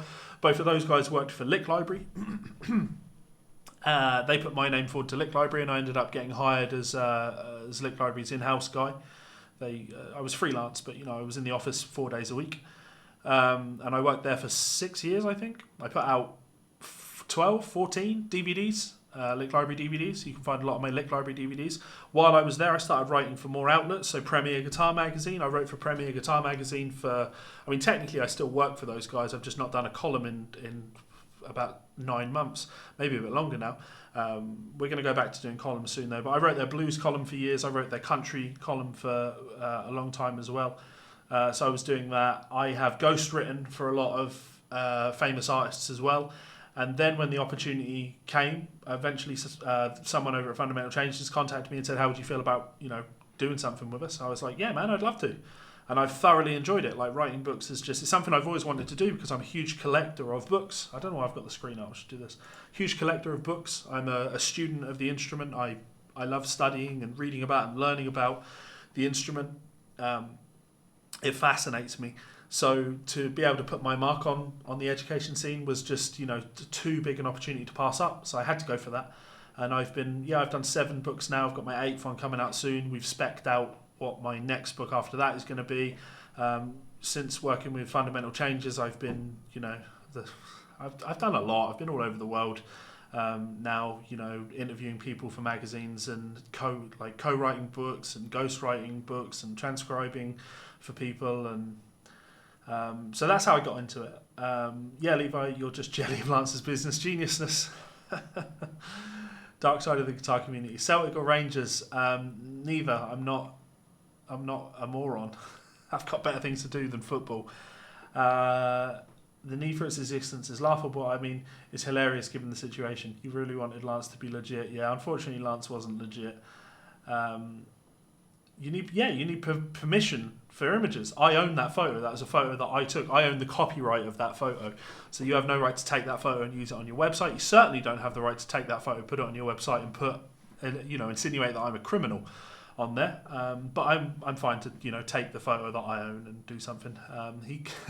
That Lance Benedict can barely write a sentence. But to be fair, he writes sentences better than he makes guitars. So, Michio, this whole Instagram guitarist situation got me onto Levi. To be honest, heard him mentioned in Jared Dine's video, checked him out, liked what you saw instantly. Thank you very much, Jesse. I appreciate that. Right, so should we continue? Should we do this Matteo Mancuso thing?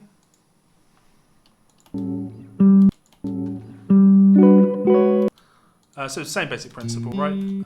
Is it triplet? No, we're straight back to 8.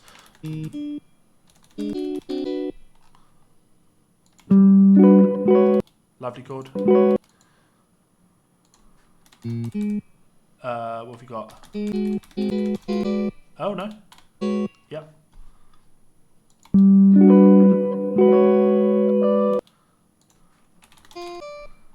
Don't know why I slowed that down. Lovely.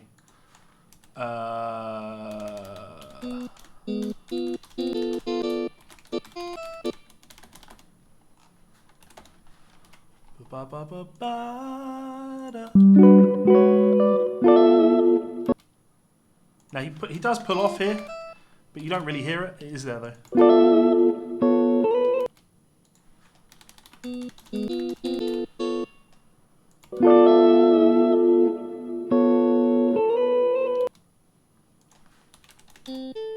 Connor, dude, your generosity knows no bounds. I miss you, man. I wish you'd hurry up and come move home. As you can tell, I know that you've been asking after me. You've been asking after me with my wife. You've been asking after me with Mike, making sure they checked in on me and made sure that I was okay. I appreciate that. I love you, man. I feel fantastic. Couldn't feel better. Peter, greetings from Thailand. How's it going, man? Randy Rhodes. Yeah. So I was sent this story, the Randy Rhodes gear being stolen, just after I'd done the Guitar Souls episode. So I'll talk about that on the next Guitar Souls thing. Randy was, growing up, Why am I doing this to myself?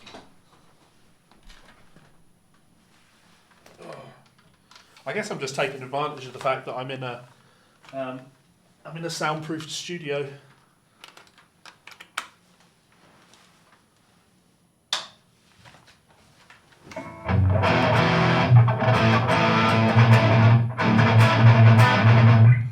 Shit, how...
I don't play that. I don't play with distortion like that anymore. I should be playing blues, jazz, fusion. That's what I actually play.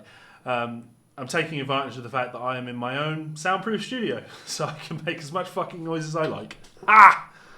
Look at it. Anyway.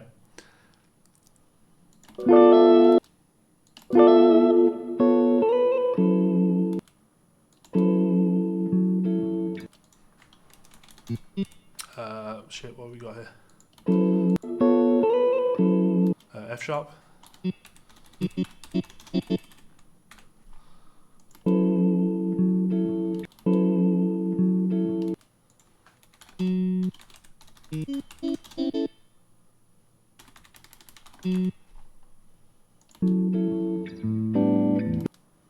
I'll do some playing shortly. Is that a sus?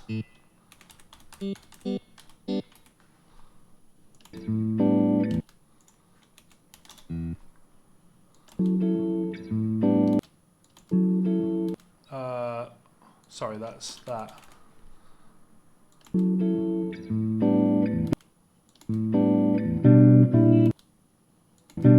That's nice. Nice chord movement there. Very cool. So we've got, what's that, a G? G over B. Then that moves down. Does he go, where's he playing the... Is he still playing the D? Oh, such a lovely resolution.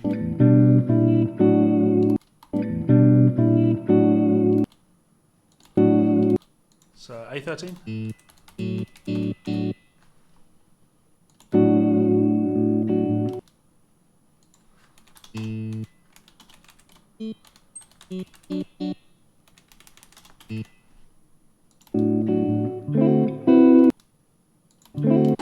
D7. He immediately changes to... Oh, that's nice.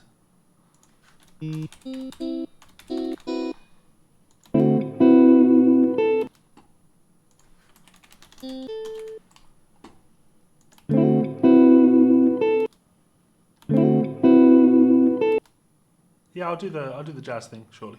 We're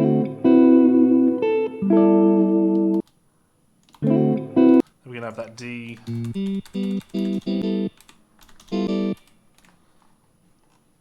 Sorry, G.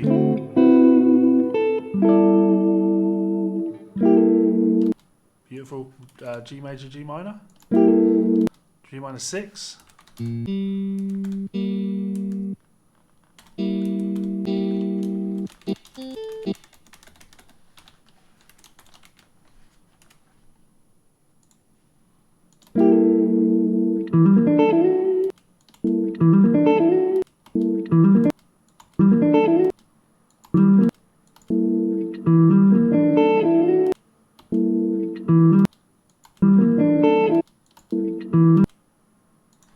So we're just going to do this like, we'll put that like that, and we will go.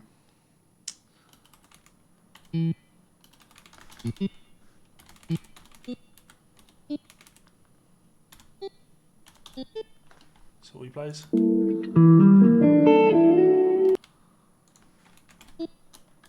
Yeah, let's just do that.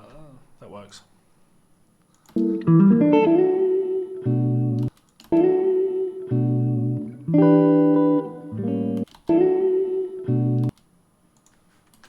We got a RAL in here.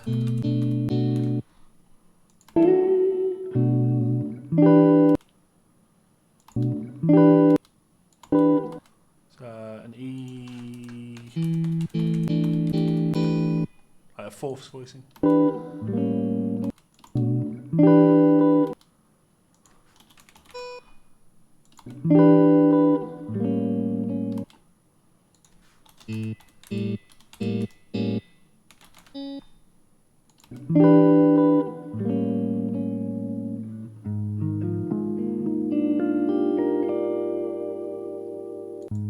What a deceptive resolution, love it.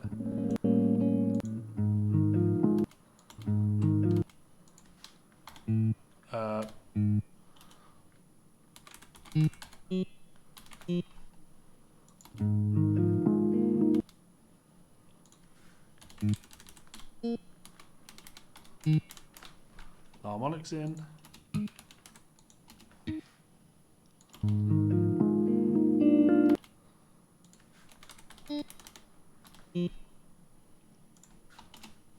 Whoops.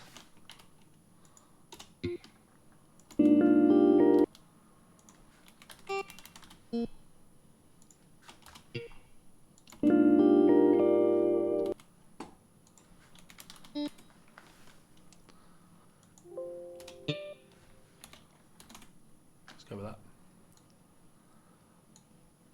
I could put the RAL in there.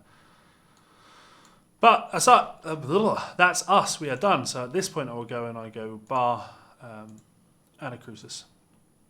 Now, if we take a listen to it.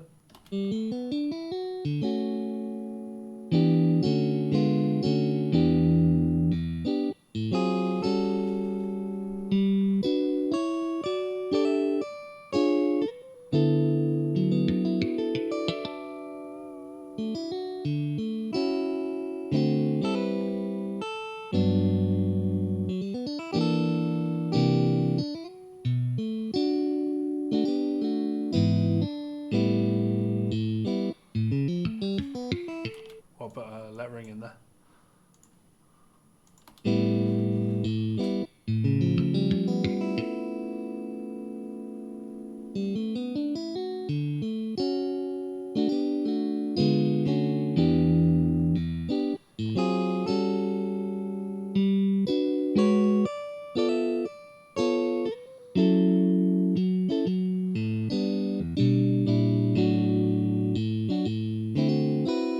Oh, okay, no, so this isn't A13. Of course it's not. It's a D major chord, but with an A in the bass. It's D over A. You can hear that. It's like as soon as that bass note lands, you're just like, oh, that's weighty.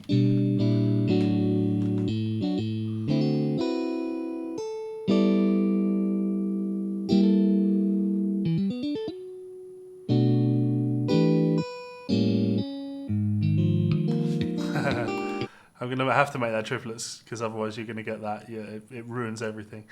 So let's do that. What is it? Oh, because anacrusis ruins everything. Of course it does. Let's make that. That. Just put a fermata on the end of it, and we're good. That's not a crazy amount of work, man. It took it took me 40 minutes, but I was talking bollocks while I was doing it. So yeah, that's this is a 1 minute and 16 piece of audio. If you approached me, let me bring this up. If you approached me and said, "Hey Levi, I found this video on YouTube. I'd really love to learn it. Could you transcribe it for me?" You'd be looking at about £20. Like it's not a lot of money. That's what 25, 30 bucks. It's not a huge amount. Not clear about one thing with TTM. Is there a single person out there who bought and received a TTM guitar? There are people out there absolutely bought TTM guitars and received TTM guitars, but very few of them got what they ordered. They got Chinese imports. Bought yourself Vigier Excalibur Supra. Thing's a fucking machine. Yeah, man. I have a deal with Vigier. I've got a lot of friends over at Vigier. My red guitar, my red Vigier, my ruby weapon, I call her, is my baby. She's in a case protected because I have such history of that guitar. That was my first guitar that I had when I started my business. It was just me and her. Well, I got her after actually like the day I came back from NAMM for the first time. And I was going to say she, like I personify her. She has been with me through all of my troubles. I recorded my whole album with that. I love it. I love that guitar, and it's just time to retire her because I don't want to get any more damage. YouTube guy Smith, yep. Matteo Mancuso, fabulous player. So no fakery here. Absolutely no fakery. And this is a great comment, right? I thought he was one of those fake Instagram sped up players. I can't stress this enough, guys, right? The problem with me doing the fact check videos and all this talk about Instagram fakers is lots of people see our videos and you listen to them and you think, cool, now I can go out and I can call people fakes, right? And sure, you can do that, but you have to remember this, okay? I'm not saying I'm more important than you because that's not the case, right? But whenever I'm going to call someone out as being fake, I'll do it for a good reason. I'm not just saying it because that's like my gut feeling, right? I won't say it unless I put the research in first. I guess I'm kind of qualified, if you like. Right? I'm always qualified in my opinion. I won't say it unless I have a damn good reason to say it.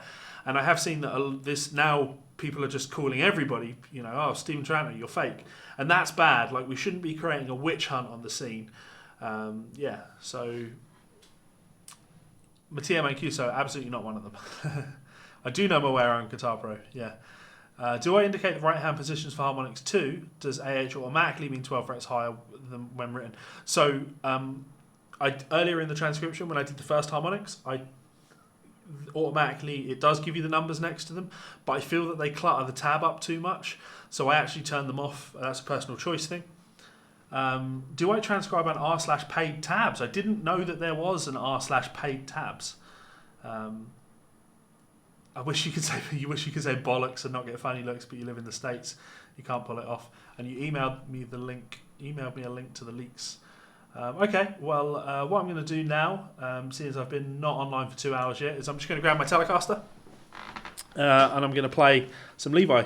I'll play like me rather than trying to play like someone else.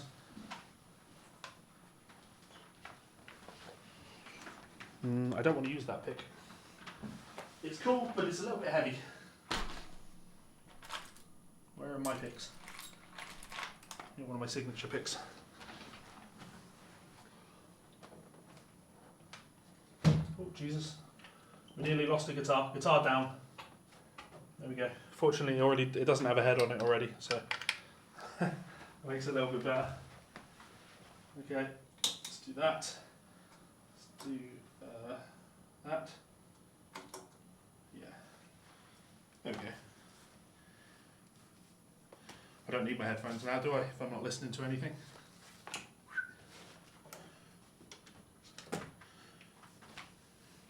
Is this guitar in tune? That is a question.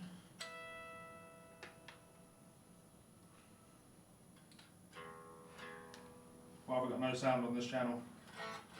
Oh, because I'm on standby.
I can't play the solo from Riot.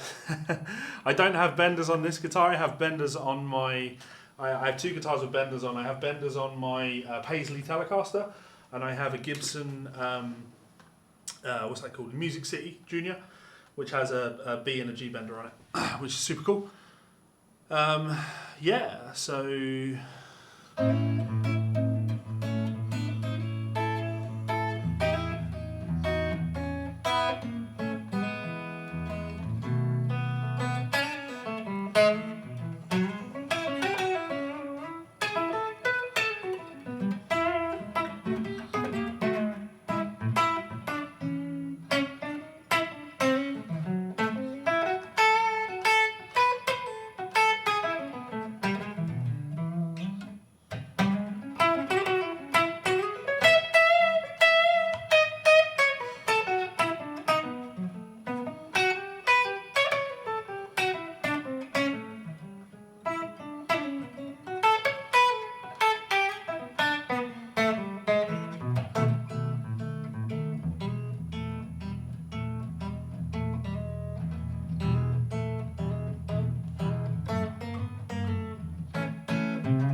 What am I doing?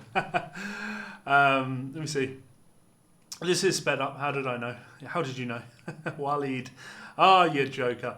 A lot of people have already said this. Can't help myself. Looks sped up. Fine. Go as in the Polyphia tune. Sorry, that's not my bag.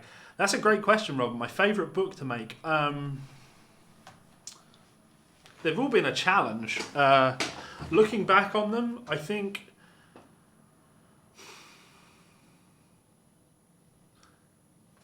If I had to recommend like one of my books to people, like which would be the one that you should go and get to see what I'm all about, it would have to be 100 Licks of Country Guitar, because although like I get to break down a bunch of great country players, it's not just 100 licks. There's so much more to it.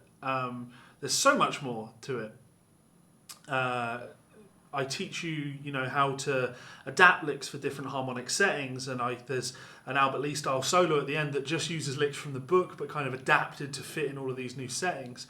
So that one I would say is the one that I'm definitely the most proud of.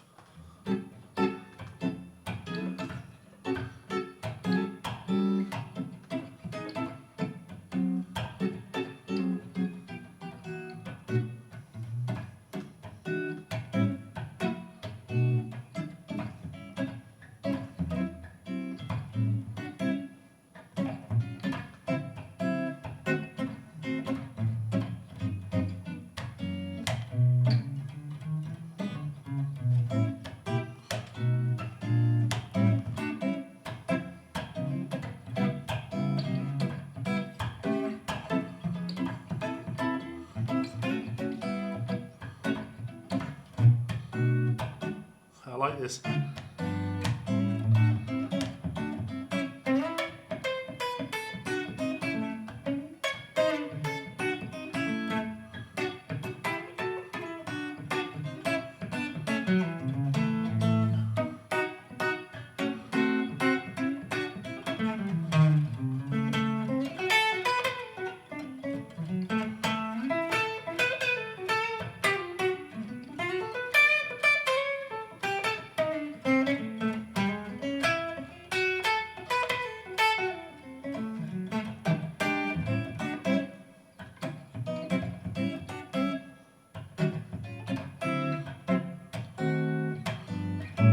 I really like this backdoor resolution. Instead of going 5-1, if you do flat 7-1, that sounds great. If you put 4 minor before it, that sounds super cool.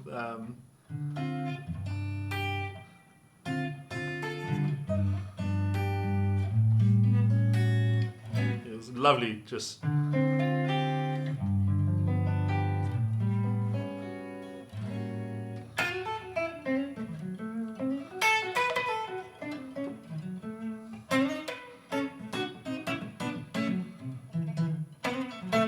Scat.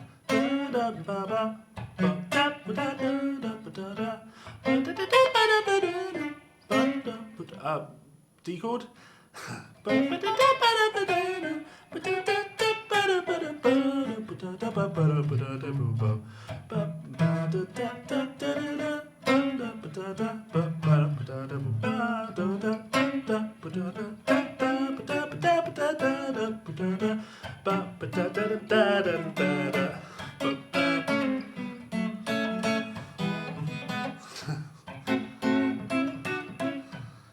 So yeah.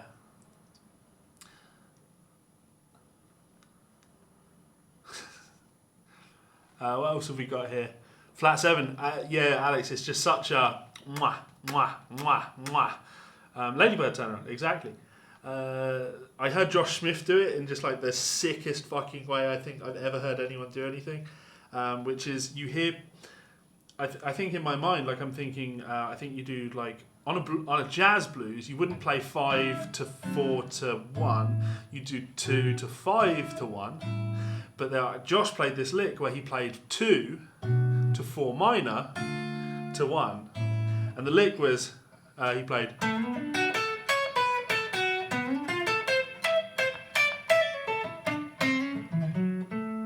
Now that.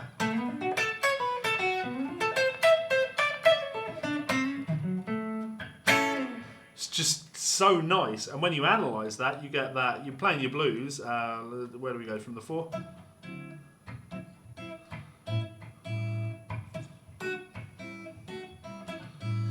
And then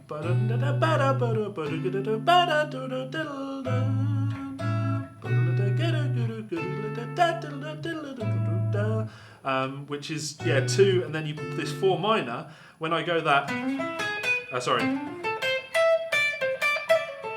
Now what I really hear when I do that is like really D minor, and then throwing in like a G7. It's like a D minor, G7, not G7 altered.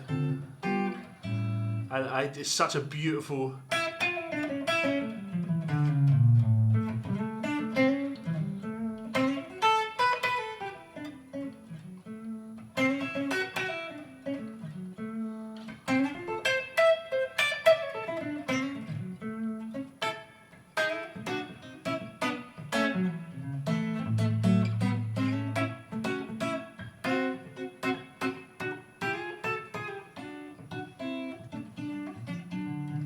Sounds like a flat 6 major. I mean, it's all a case of what you're thinking, right? When I analysed it, thinking of it as being 4 minor meant that it suddenly became something that I could use a little bit more readily. If I play like 2 minor, 4 minor, flat 7 to 1.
Lovely, just such a beautiful resolution.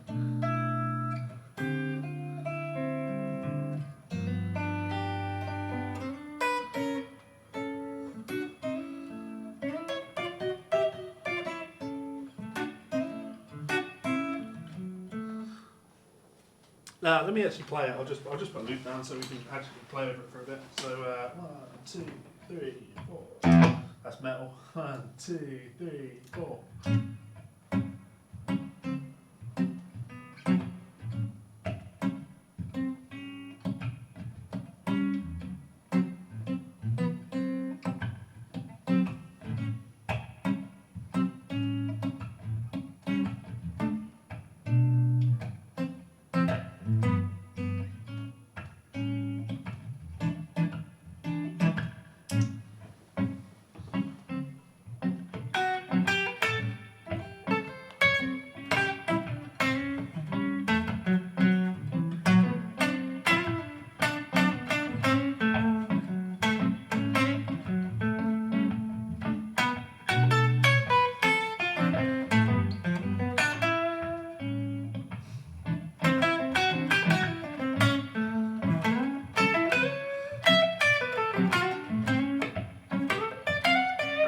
Not D. D is here.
Like that.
Yeah, no bends in jazz. I'm not playing jazz. I'm not a jazz player. I'm not a blues player. I don't know what I am. So we've got going on here.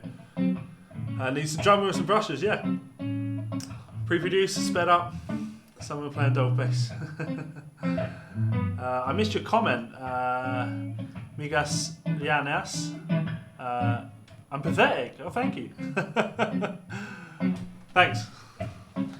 So I could just sit here all night now.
guess you can play demo.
Tell from the wear on the fretboard how much time you don't spend playing cowboy chords. Yeah, might not be as technically well versed.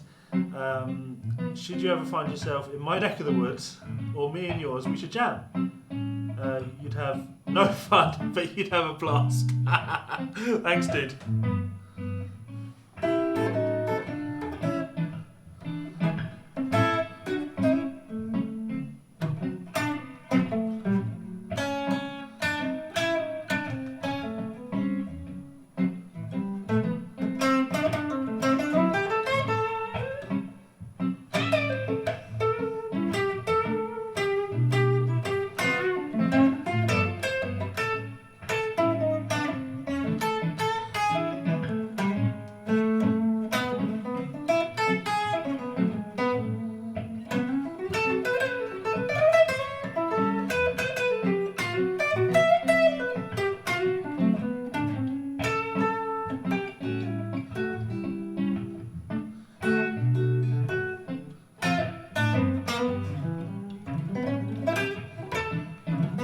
Sure, why not?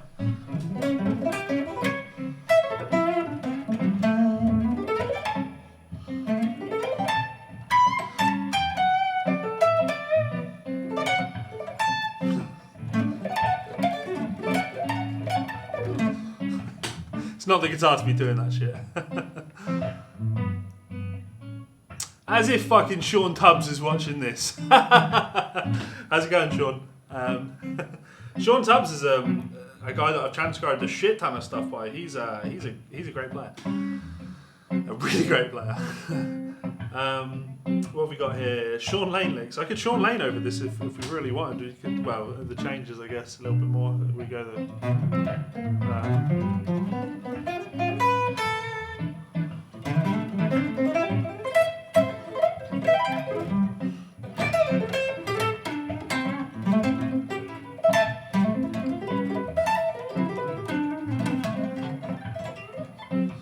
Don't do that shit over this.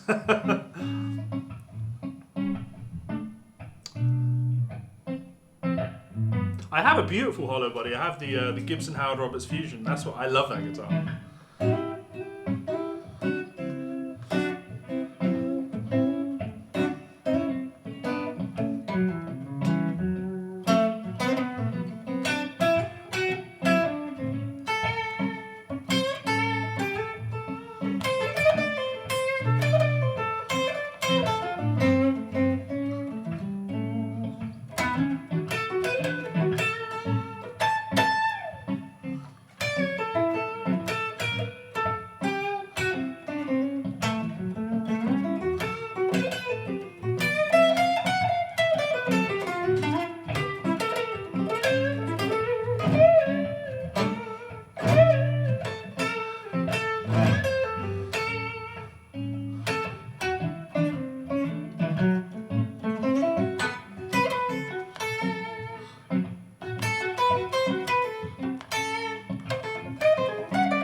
Whoops.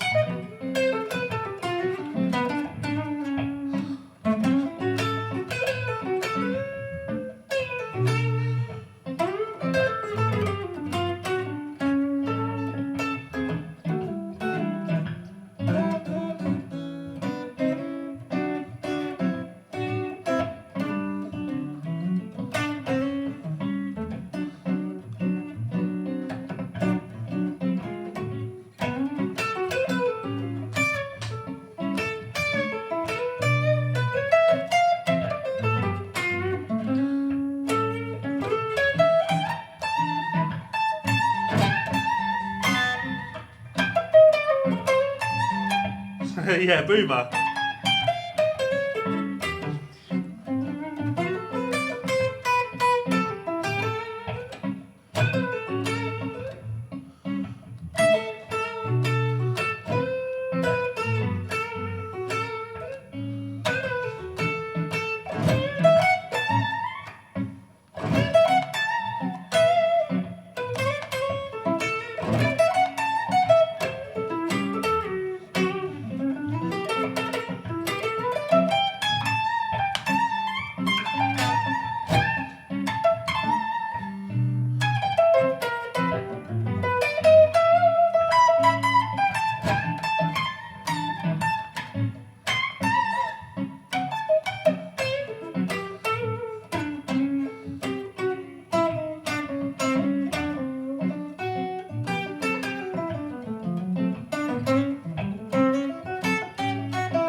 Should we, well, Jared Dines is in the house. Let's Jared Dines it up.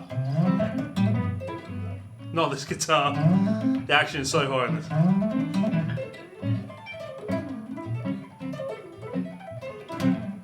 And I'm playing clean. Where is... Yeah, let's go for that. I've lost my rock slide. Well, Jerry, if you want to help me get more subs, it's always appreciated.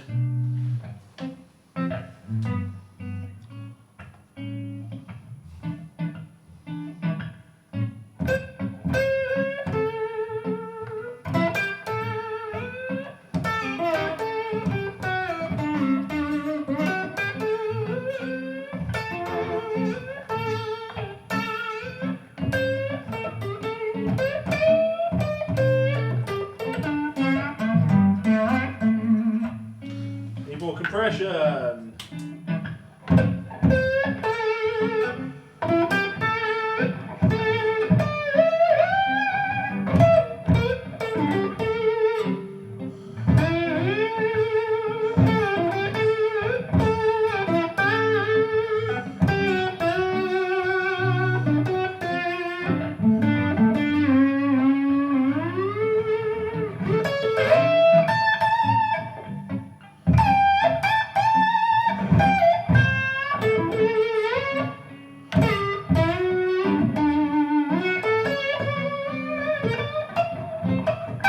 I can't get.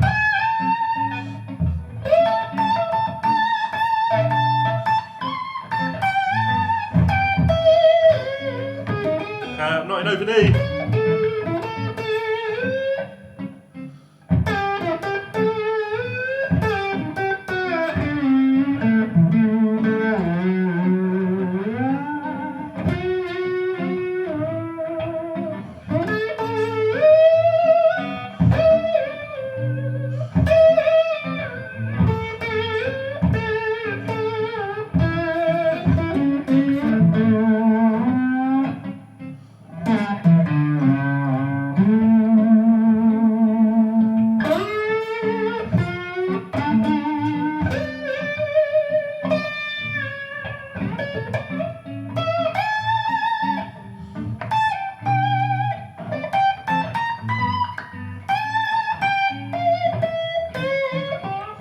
Fucking not open E.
compression. Right, what are we missing? I need to switch to Open E for that, and I'm not in Open E, so Raikuda. I mean, so my next book is slide 100 licks slide guitar, whole chapter on Raikuda in there. I love that. Like, probably 7.5 now. Just taking absolutely, like if I'm playing in E, let's say I'm playing in E, slide into your third,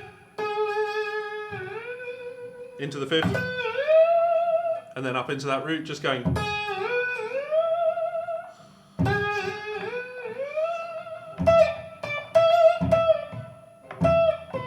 Now I do need compression for the slide.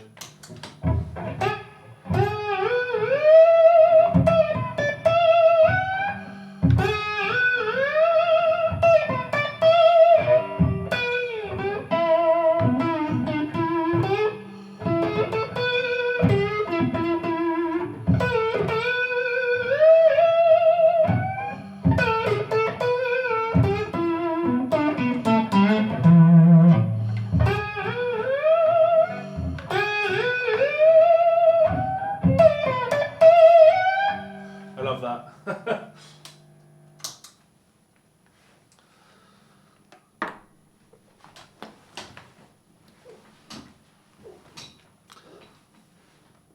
Did Mike drive home drunk after the podcast?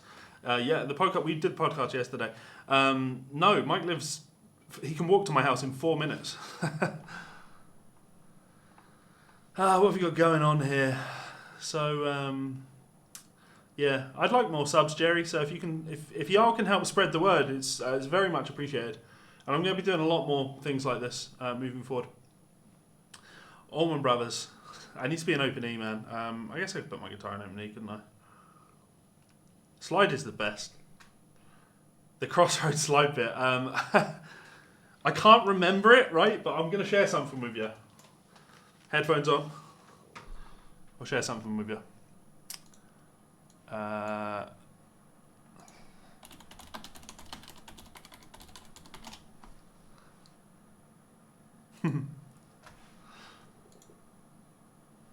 Hey, Legbar, I hear betting soul.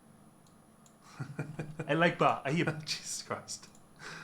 I thought this was funny at the time. betting souls. Give me Jack Butler.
It's hard getting up there.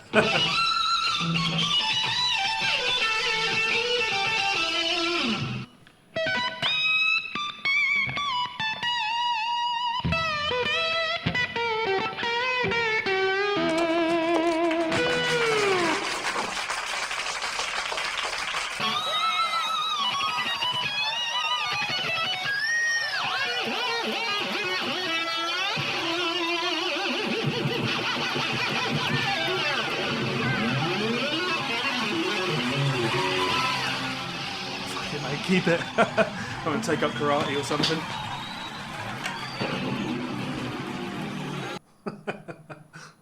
That takes me back. That was a while ago. Right, what comments have we got here?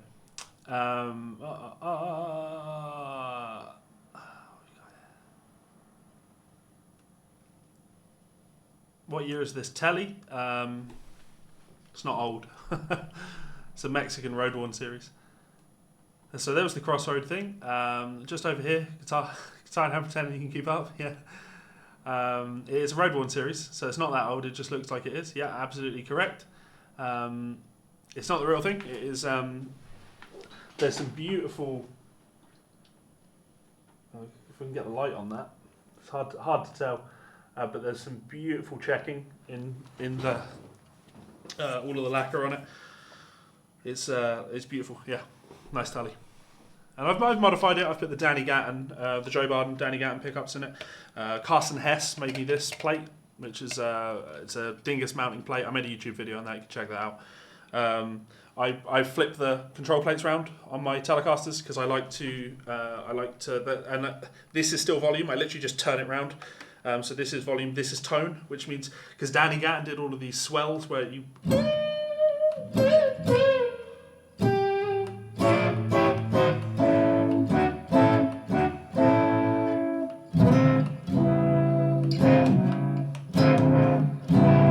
To be able to swell on that tone knob if I want to. So no Allman Brothers. Yeah, no, I need to be an open E and double stops. I'm always double stopping. Double stopping. Thank you very much. Playing. Nice performance. I'm just here having fun. I don't fuck around. I'm an improviser. When I play, it will be there warts and all, and I don't need that extra 2%. I'm proud of the fact that there are mistakes in everything I play, because that's what makes me me. There is nothing that I play that isn't me, and I'm the best me.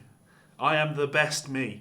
Just like every single person out there listening to this, you are already the best you. Why not steer into the skid? Why not just be the best you? So thank you very much. You always promote this channel, Lessons with Me, to anyone who wants to build tasty ass phrasing. Do I like The Fiend? I assume we're talking Bray Wyatt. I've not followed WWE in quite a while now. You're upset because your band decided to go to the studio yesterday and recorded our first song. They didn't call you in the bass and drums. Wow, Jesus. Get a new band. Yep, fake. Steve I playing. Sorry, Steve I is playing both parts for Eugene's trick bag. No, he's not. Ry Cooder is playing the slide parts. Some people will argue that it's Arlen Roth playing the slide parts, but it's Ry Cooder. Arlen Roth did work on the film. Arlen Roth was worked hand in hand with Ralph Macchio and helped him sort his miming out, so he was good. But the audio that you hear recorded is definitely Ry Cooder on that. And actually, the thing that you can really tell it on is when he does this bit.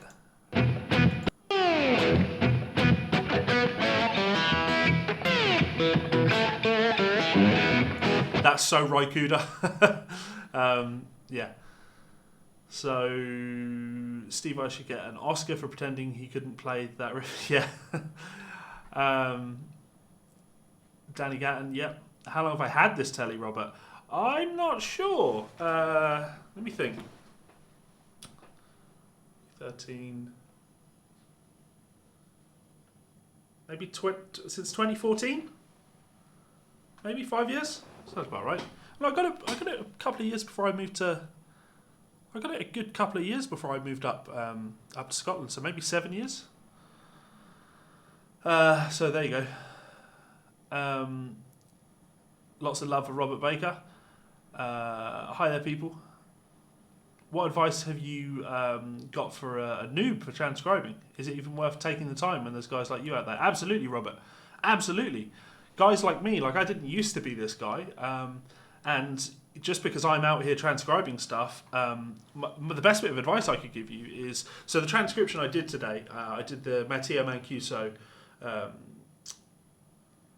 Winter Wonderland, White Christmas, right? And it's a wonderful piece that he plays, right? But there may be a transcription out there that exists of it. There may well be. Someone may have done it, right? But I have no interest in looking at what someone else has done because, one, I trust my own ear more than I trust anyone else's. And two, probably more importantly, I'll get value out of transcribing it. I will learn more by transcribing it than I will just getting someone else's transcription and learning it. So, yeah, it's a great question coming up. I will answer that in a second.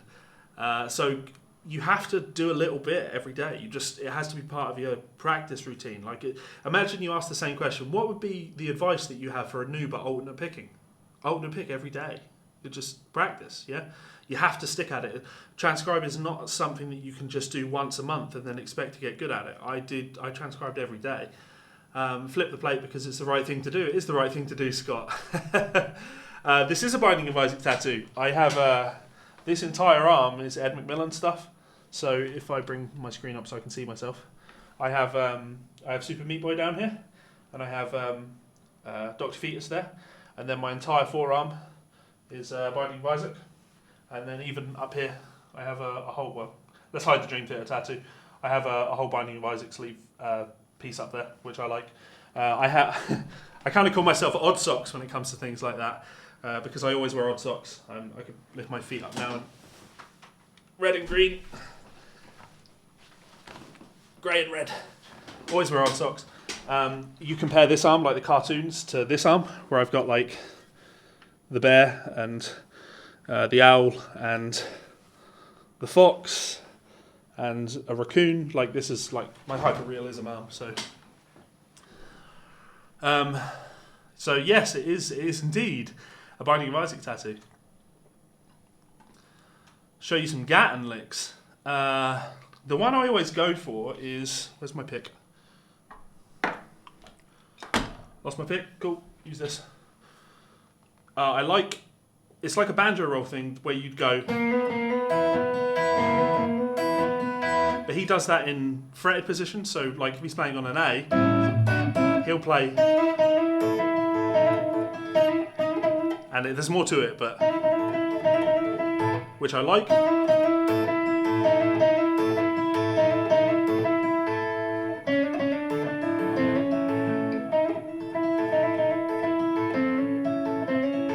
But he doesn't actually do that. He actually, every time he hammers, he plucks with the middle fingers. So you get.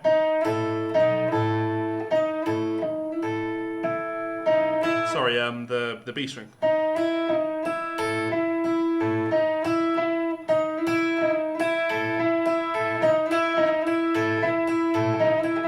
I can't do it that way. It's very tricky to do that, but that's a Danny Gatton lick that I like. So there's a cool Gatton lick. Let's go with that one. Favorite guitar in my collection? I've got so many. I love this guitar.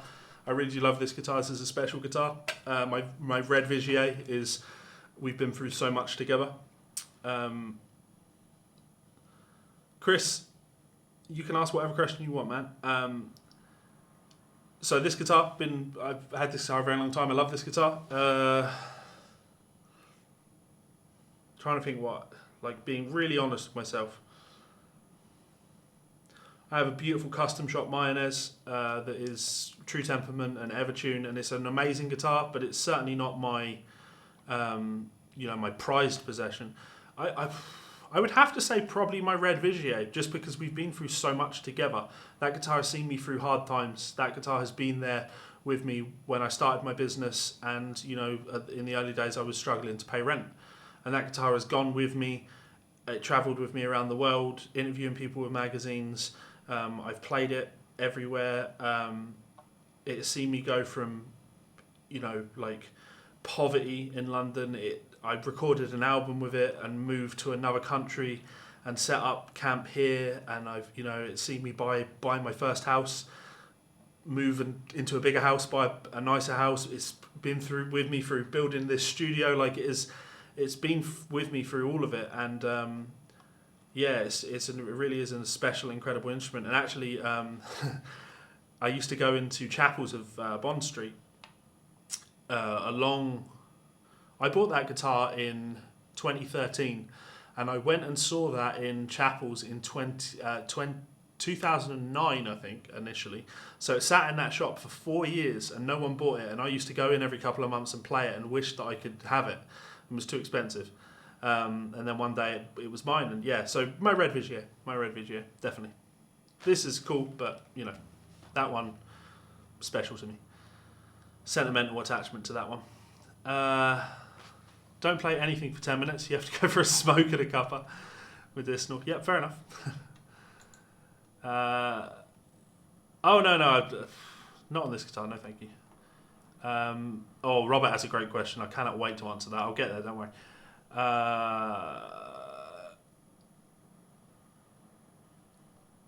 If you go electric, it would be Telly. Yeah, Telly's are great.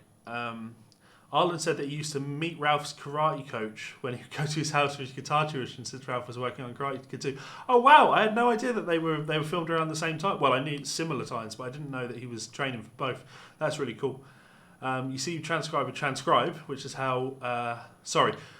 How do you sync it with a video? You need to transcribe it with the program. So you can import video into Transcribe as long as you have the G Streamer plugin.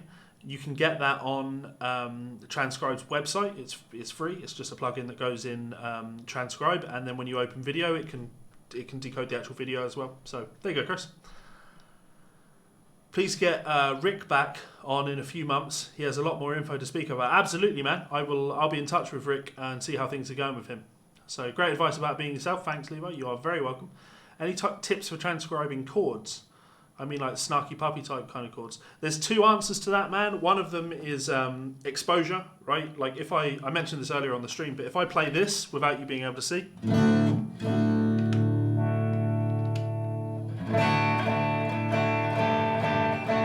I imagine you probably know what that is because you've heard someone play it a million times. Or if someone goes, you probably know what that is because you've heard it a million times, right?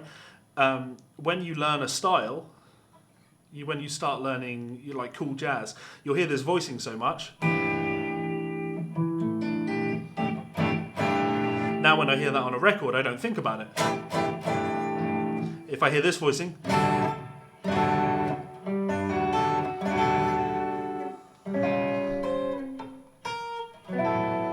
these are just voicings that I've heard so many. You hear Joe Pass play this so often. Anytime I hear that, I know what it is. So part of it, I think, is exposure. You have to learn chords. You have to explore the fretboard and learn as many chords as possible. I released 4 DVDs with Lick Library, the Chord Encyclopedia series, where I talk about chords a lot because chords are very important to me and I'm really, really interested by chords. And exploring the neck and learning chords and voicings and shit is a great way to help you with that. But the other thing is singing. Like if you hear this chord voicing and you can't listen to that and immediately go ba, that's ba, the top note of it. If you can't hear that ba, and then from that ba ba ba, apparently I'm not a singer. Ba ba ba ba ba ba ba ba. I sort of sing through chord voicings when I'm doing them in my mind. That helps me, but it's not really an answer.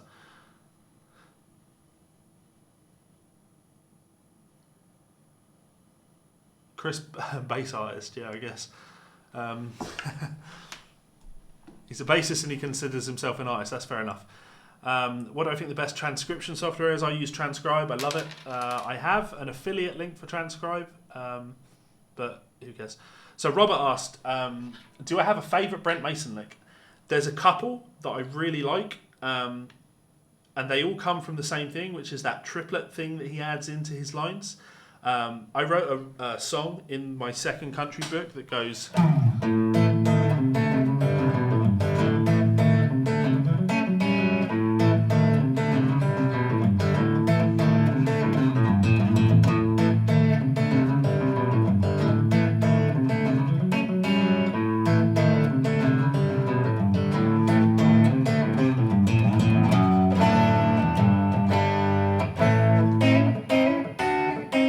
to that effect. And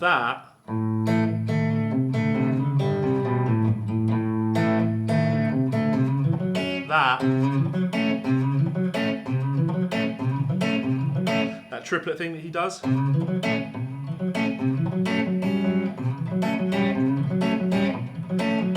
that's really it. That's the one that jumps out to me. So when you apply that to like...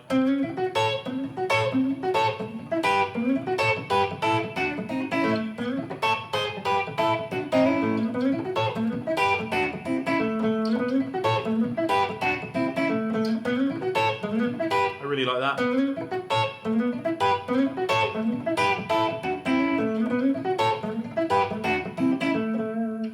So I'll go with that. Love the telly. What pickups are in it? The Joe Barden ones. Another guitar pick taken by the Void. Maybe when you find it. Yeah. I don't know what happened to that pick.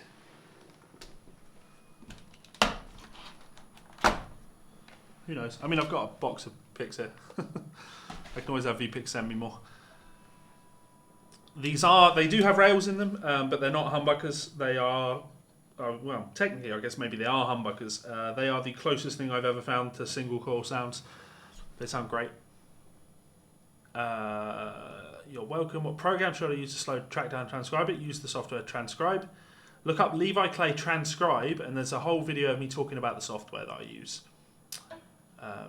Do you think they're Fender made or another manufacturer? They are Joe Barden Electronics, JBE. Diesel, this is a 7.25, yep.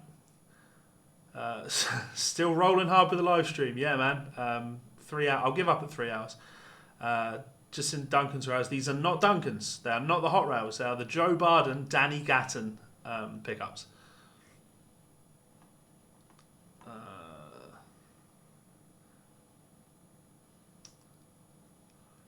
We're not mocking Chris, we shouldn't. Used to play Jerry's Breakdown all the time. I should get a thumb pick for that, really, shouldn't I? Playing that on electric is a bastard. I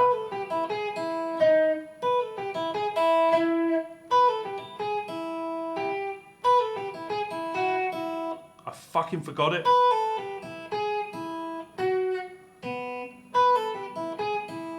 Oh, it's reverse rolls, of course.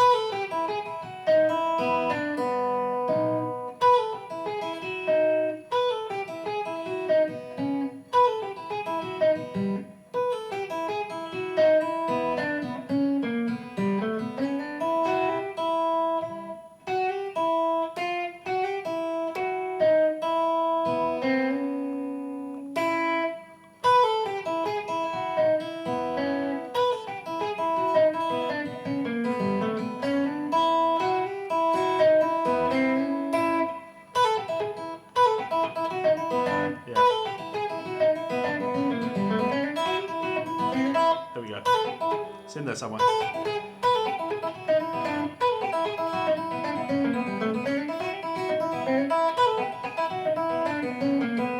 Oh fuck, where's it go after that? I know you've got the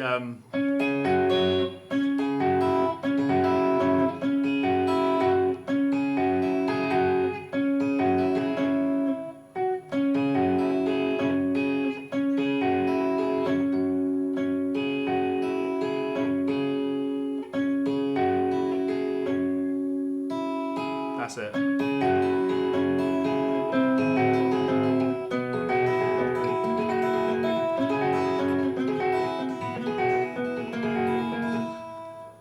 Been a long time since I played that.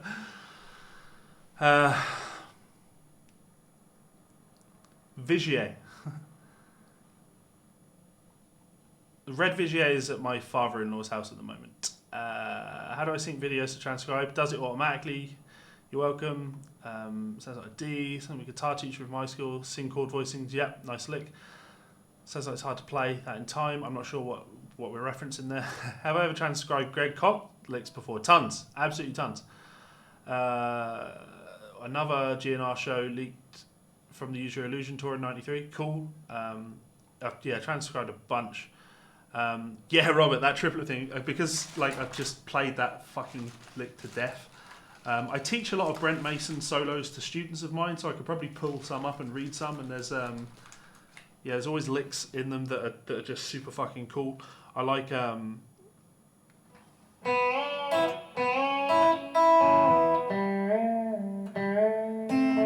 was he fucking play?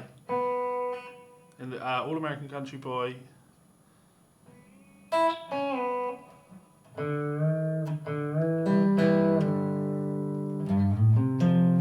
Let me pull it up. I'll play it. I just forget all of this shit. It's actually the reason I started transcribing was because I couldn't remember anything. My memory is so bad. Let's open up my Mason folder. And we'll go Sessions. And then we'll go All American Country Boy. Yeah, so some cool licks in there. You go. So let's get that in tune.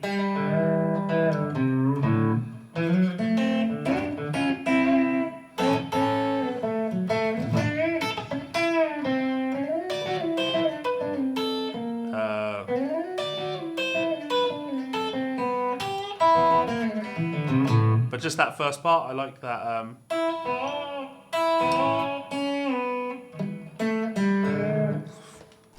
Fuck off. Play something else. Another one would be Let's Get Back to Me and You. There's some cool licks in that, actually. Oh, how could I forget this? Another Brent Mason lick. This was an important one.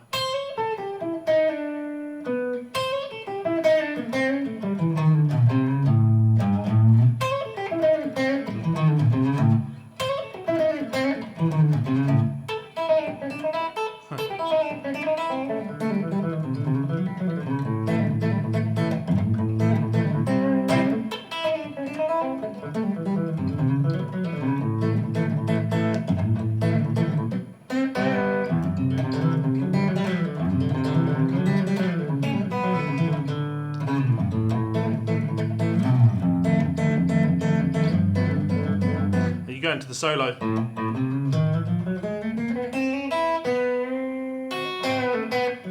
Then you have that.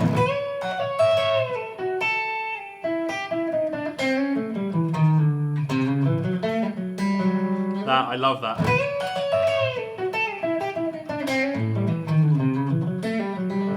Then there's like the D7.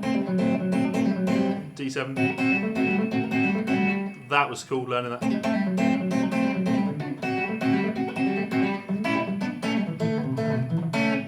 Yeah, let's try and do that in time.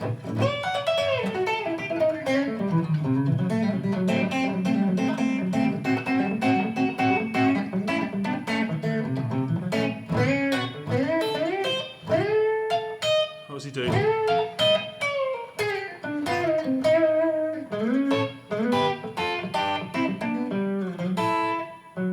I can't remember how that fucking solo ends. So that's cool. Let's Get Back to Me and You had some cool bits in it. The one that I really like in that is where he goes. So.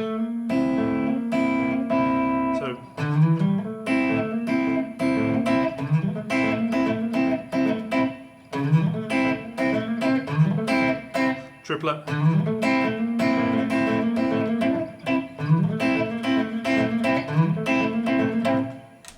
That's kind of cool. I like that.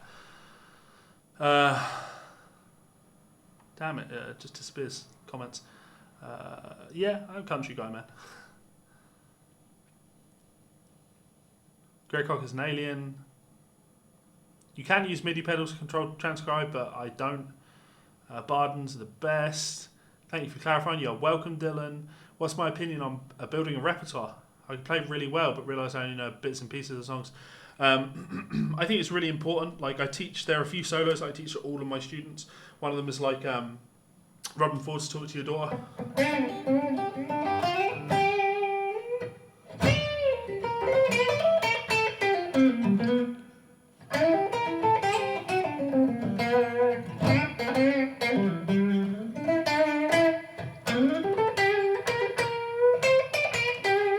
Words to that effect, right? And there's tons to learn from it, but this, when we go,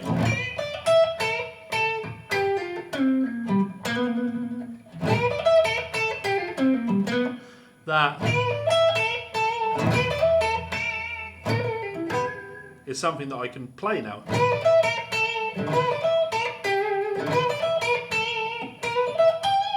And licks like that.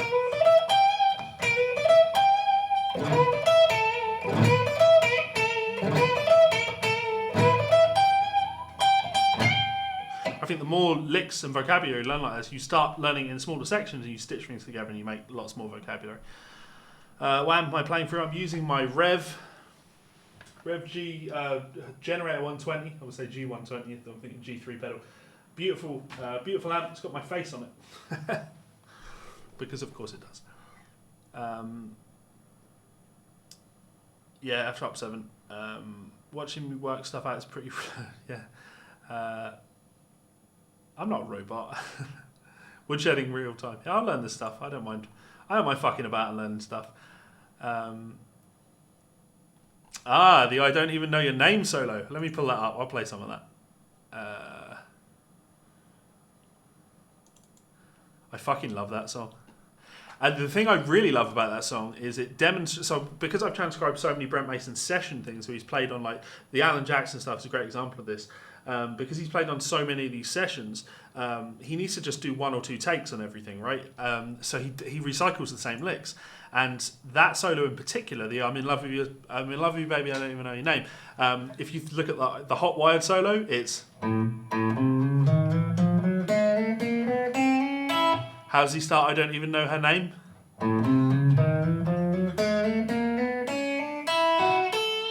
So that's very similar. Is it? It's the second. No, it's not. Yeah. Okay. So the second solo it starts as this.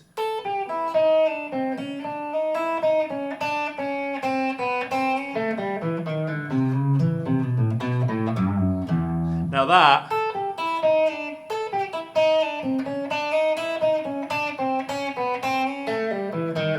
Now how similar is that to?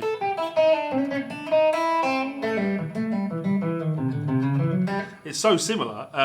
He just repeats these ideas, and that for me was like a big game changer because it meant learning things was a lot. It makes learning things easier. There's some really cool licks in that solo actually. The acoustic solo at the end where he does that.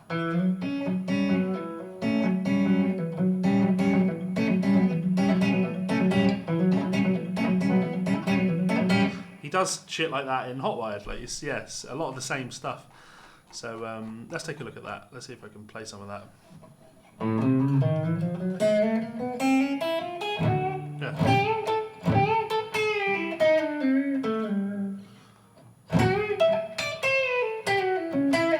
That lick.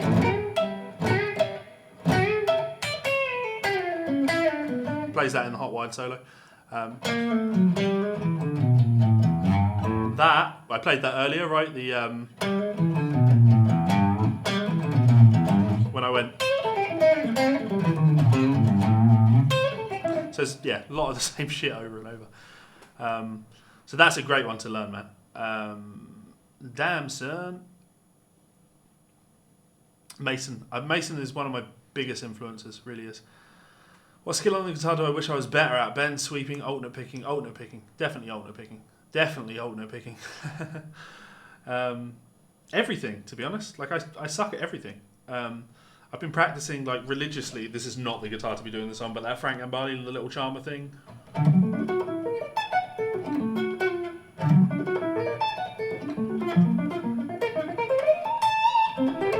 I'm used to playing the 7 for this.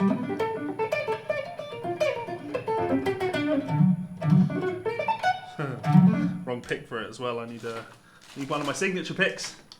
Sharp points. Where's my pick? My box of picks that I haven't sorted out yet. Okay.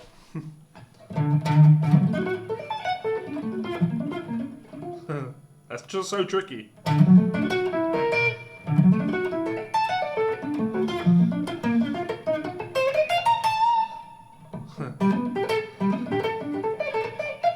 It's tricky.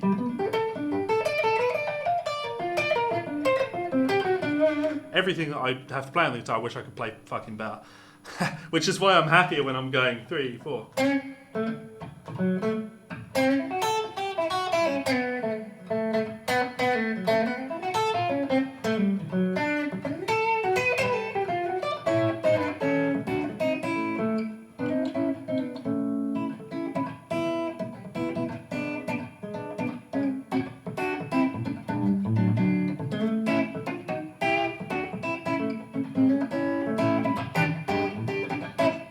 When I'm improvising like that, and I'm playing stuff that comes very comfortably to me, that you'd never see stuff that I find difficult in that. So, which song are you talking about there, Robert Hayes? Did we mention a Ford song? All of the Alan Jackson stuff, great. Oh yeah, man. So, that was actually the thing that, like, the first time I saw some of your videos, Sean, I heard so much of that like Western swing thing in there, which again, like I was introduced to the Western swing via Brent Mason, and then went back and was listening to Eldon Chamberlain and all of the good stuff. And I hear that when I listen to Western swing, like to me, it's like, well, I describe it as what rednecks playing jazz, and rhythm-wise, there's so much of that like gypsy jazz.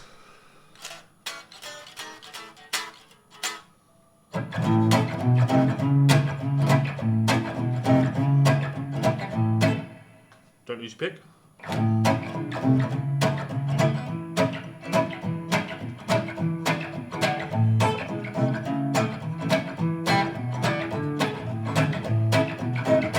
And those.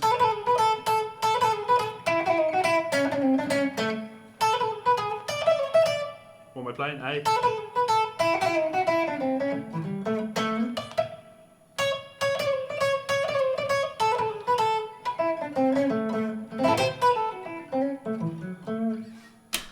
I wish I could do a better Django impression, but yeah, that's one I try to not do. Thanks for the stream. Lots of fun, very engaging, little transcribing, jamming. I've learned a few things. Wicked chill. Looking forward to more of these. Yeah, I'm going to head off soon. Yeah, I wish I could borrow from Django. Just give it nobody will ever just ever play just like Django did. It's exciting to see that the Gypsy Jazz thing. No, I'm not going to say it live, but obviously Dennis Chang is working with Jimmy Rosenberg at the moment, and we're going to get a Jimmy Rosenberg album, which is awesome. Jimmy is just such a fabulous player, so to hear all of that stuff alive is nice. I mean, I say that, it's not like Stachella Rosenberg isn't still a thing. Even Josh Stefan is doing a great job of keeping it alive, although his technique is obviously not authentic, if you know what I mean. Secret alternate picking is just wanking so fast that nobody can tell your picking sucks. Yeah, that's fair. Virtuoso before the accident, the foul is in hand. What a beard, thank you very much. All these great players in the chat. I feel like I'm imposter syndrome. You think you feel that way, man? I feel that way more than anyone. This has been amazing fun, though, so thank you very much. You've just noticed a Dick Show shirt in an old video, so play the theme song. I'm yet to listen to the new episode.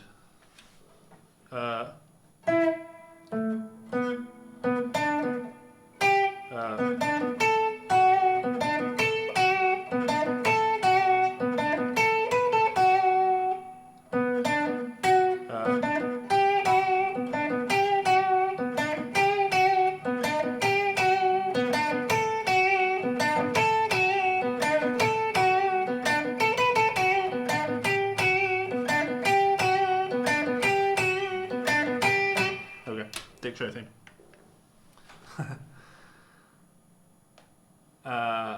Yeah. Enter the Dragon last night. Master said to Lee, "What level of technique do you aspire to?" Lee responded, "To have no technique." I have no technique. Yeah, fucking hell, Borelli la reine. I love having to say Borelli la reine. Borelli la reine. He is a terrifying player. You've heard of one guy, Gary Potter? Yeah, of course.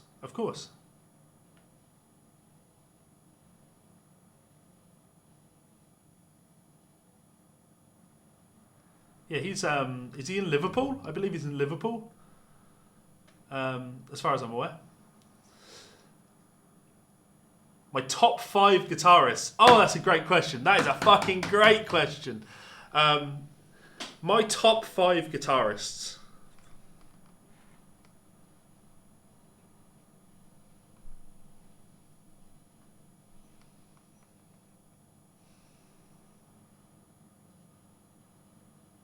I'm really thinking here.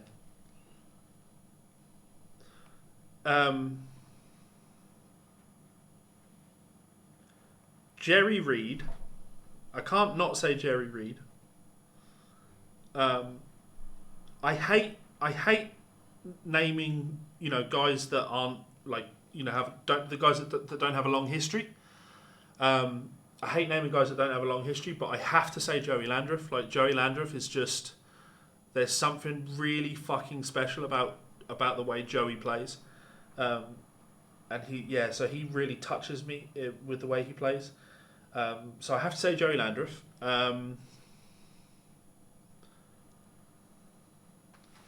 Joe Pass, definitely Joe Pass would have to be on that list.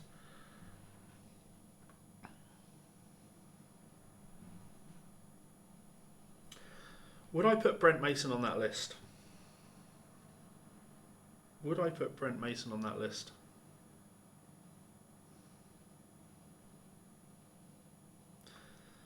I'm trying to come up with a good reason to not put Brent Mason on that list, and then I remembered his Smoking Section album, which has... there's a great Western swing tune on that album, actually, called... shit, what's that song called? I've got it here.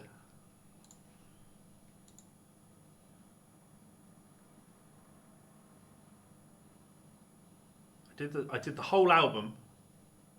Why can I not? What the hell is that song called? Apparently it's not in there.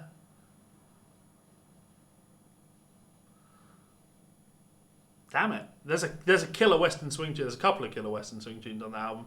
So yeah, let's go Brent Mason. Brent Mason, definitely a huge influence.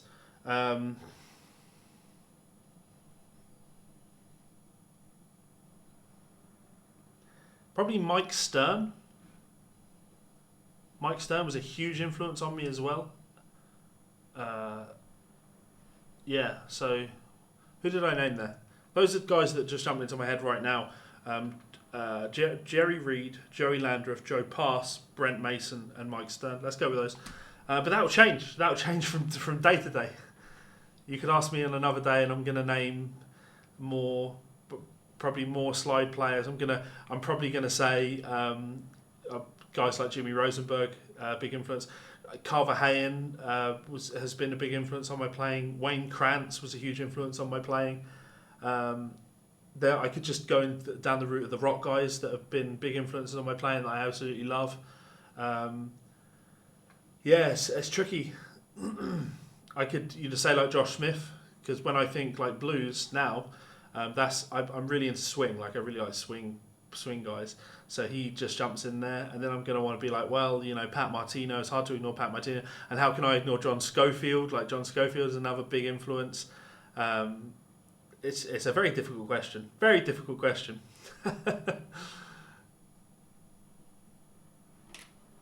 I'm loving all the love that Sean Tubbs is getting in here today. Sean is a hell of a player. I mean, I don't say this just because he's watching the stream. There would absolutely be times where you could ask me that question and Sean's name would be one that would pop into my head. So yeah.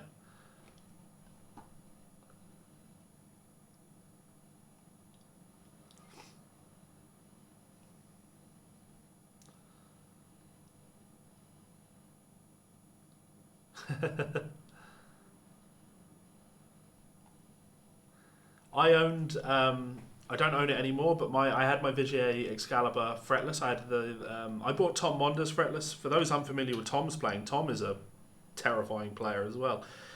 He plays in the band Thank You Scientist. He's ridiculously good.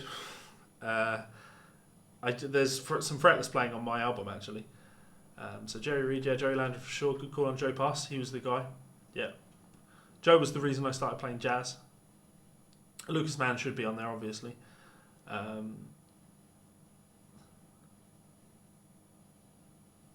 man, Super Meat Boy.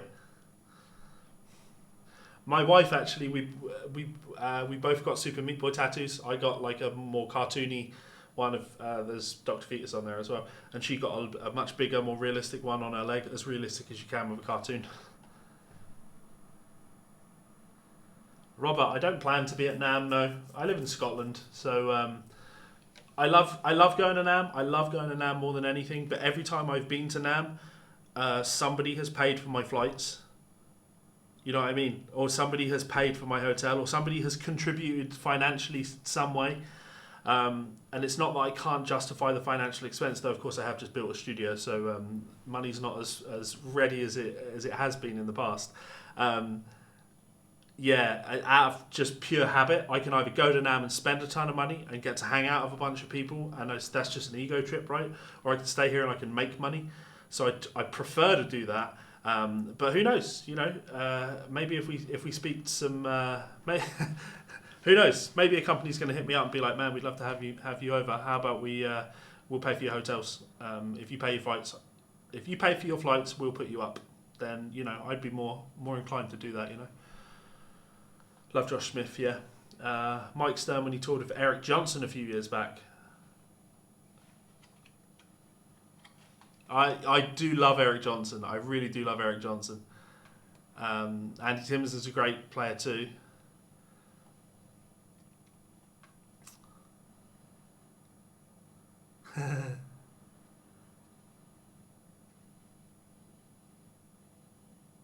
It's not so, Chris. It's not that you upload videos in Transcribe. You go. Like, I'll show you. Okay, so let me do this. Do this.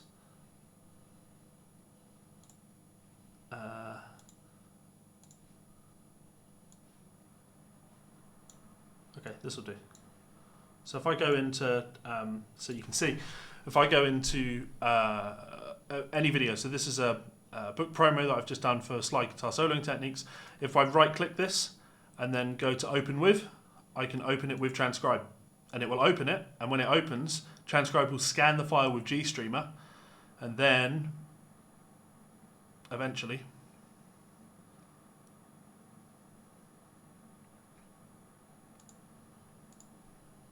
it's opened it with video. Hi everybody, Levi Clay here, talking about my books. I do promo videos for this today. So that's one way to do it. Alternatively, I'm sure this works.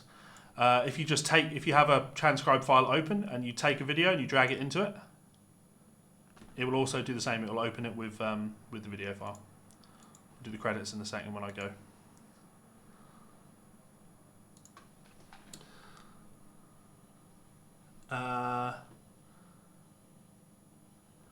I'm not crazy on Pat Martino's minor approach to everything. I'm crazy on Pat's playing. Pat, there's some really interesting and at least to me, controversial videos of Pat Martino where he talks absolute bollocks. When Pat Martino starts talking about sacred geometry, there's this video where he talks about how he loves triangles, and he says, there's no coincidence that when you organise the face of a clock, you can put a triangle on the clock. And there was, the time that my dad would get up, he'd get up for work, and then at this time he'd go to work, and then he'd leave work, and those are the 3 points on a triangle. And you're like, what are you talking about, you absolute buffoon? Like, the fact that there's 12 hours in the day is completely fucking arbitrary. That's not set in stone. You could have 10 hours, you could have 20 hours, you could base 10. Like, 12 is arbitrary. We decided 12. That's not math. You know what I mean? Like, that's stupid. So I always thought that was not my favourite, but I love his playing, so who cares. Brian Shue's online. He's a great player. Brian Shue's I've known Brian Shue for many years from the old Racer X days, and shock fucking horror. Racer X forum. Believe it or not, there was a lot of competition to be the hot guitar player on there. And I think it's fair to say that of everyone that used to hang around on that forum, at least of my generation, because there were some killer players that were 5-10 years older than us, of everyone that was pushing to be the great player on there, Brian Shue was the fucking guy. Like, he is a phenomenal player. I'm glad you enjoyed the podcast, man. I'm really glad you enjoyed it. Andy Timmins, yeah, great player. Definitely check it out after this stream. Can't wait to hear it. Yeah, do man. Sean is an awesome player. Did I mention Don Rich? So Don Rich is somebody that I wrote a whole chapter on in country 100 Licks Country Guitar. Don Rich is the boss. I think if you're learning country guitar and you start anywhere other than at Don Rich, if you try and jump in at Brent Mason, I jumped in at Brent Mason, but it's important that you go back and you learn. When you listen to like Don Rich with Buck Owens playing like Together Again, it's not just his guitar playing, because his guitar playing is cool, but it's his voice. He's such a great singer. His harmonies are just, they made Buck Owens, he just made that sound. He made it what it was. So yeah, Don Rich, love Don Rich. Tattoo, okay. If tattoos can cause... I do a lot worse to my body. Don't tell anyone I said this, but Timmons has better tone than Eric Johnson or Stern. Some people, yeah, for some people. I mean, everyone has better tone than Stern.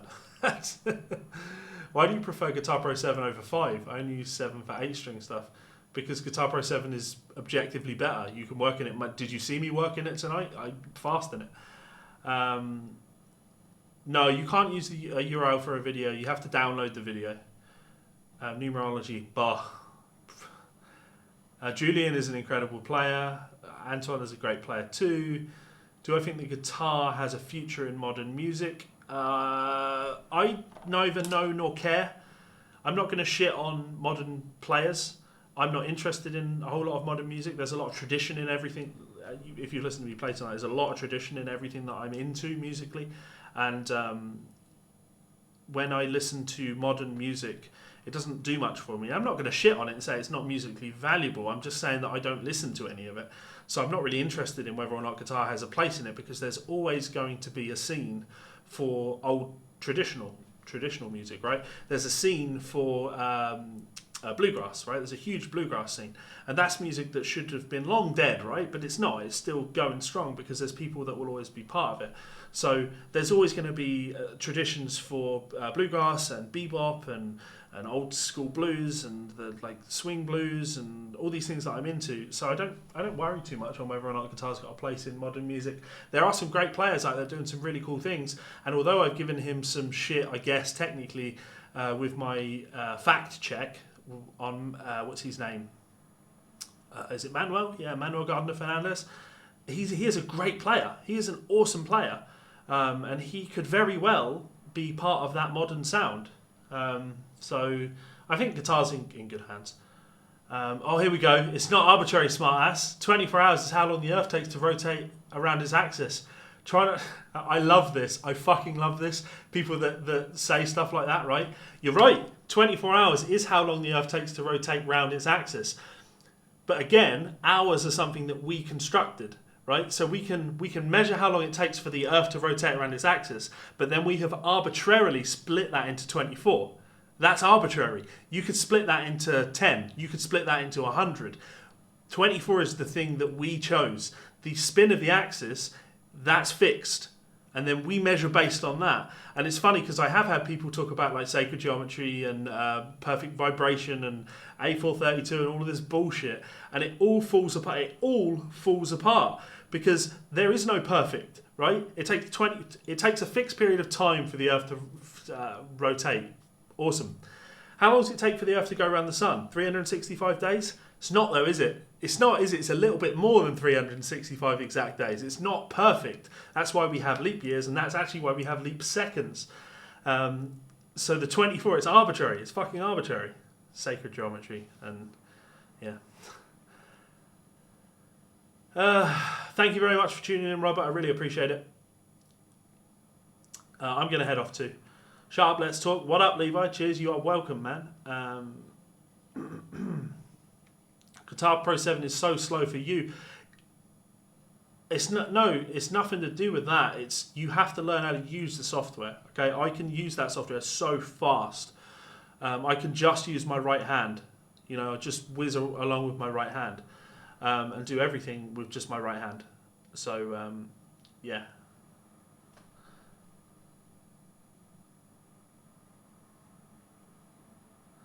Isaiah Sharkey is a great player, yeah.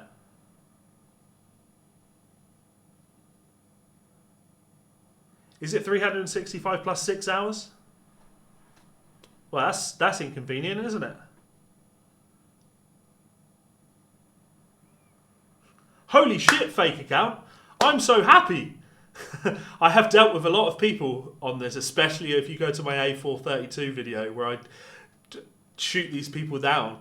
The amount of people that make arguments like you, okay, and then they fucking double down.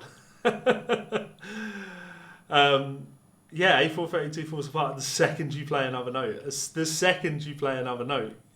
Because it's no longer vibrating at that perfect frequency. And it's not, you know, we don't work in an a perfectly equal-tempered system. Anyway, that's a subject for another day. Guys, I've been streaming for 3 hours and 20 minutes. Any thoughts on Richard Thompson? There's a problem with that question.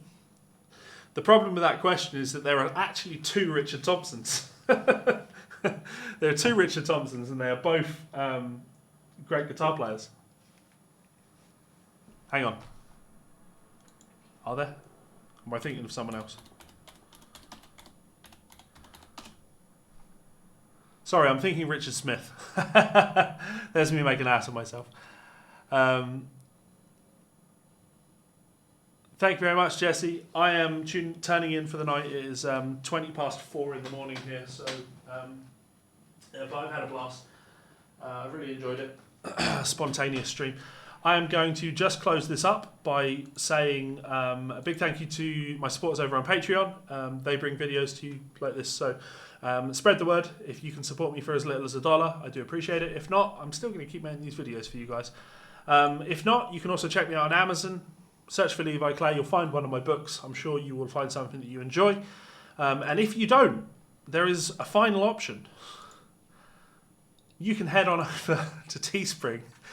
And I'm going to be launching a much better t-shirt design soon. I've got me as Judge Dredd with a guitar and the text, I'm not a lawyer, which is a Guitar Souls thing, and then I am the law underneath it. So I'll be launching that at some point, but this TTM shirt, my top tier merch, my mother always told me, son, when you're in demand, TTM, take their money.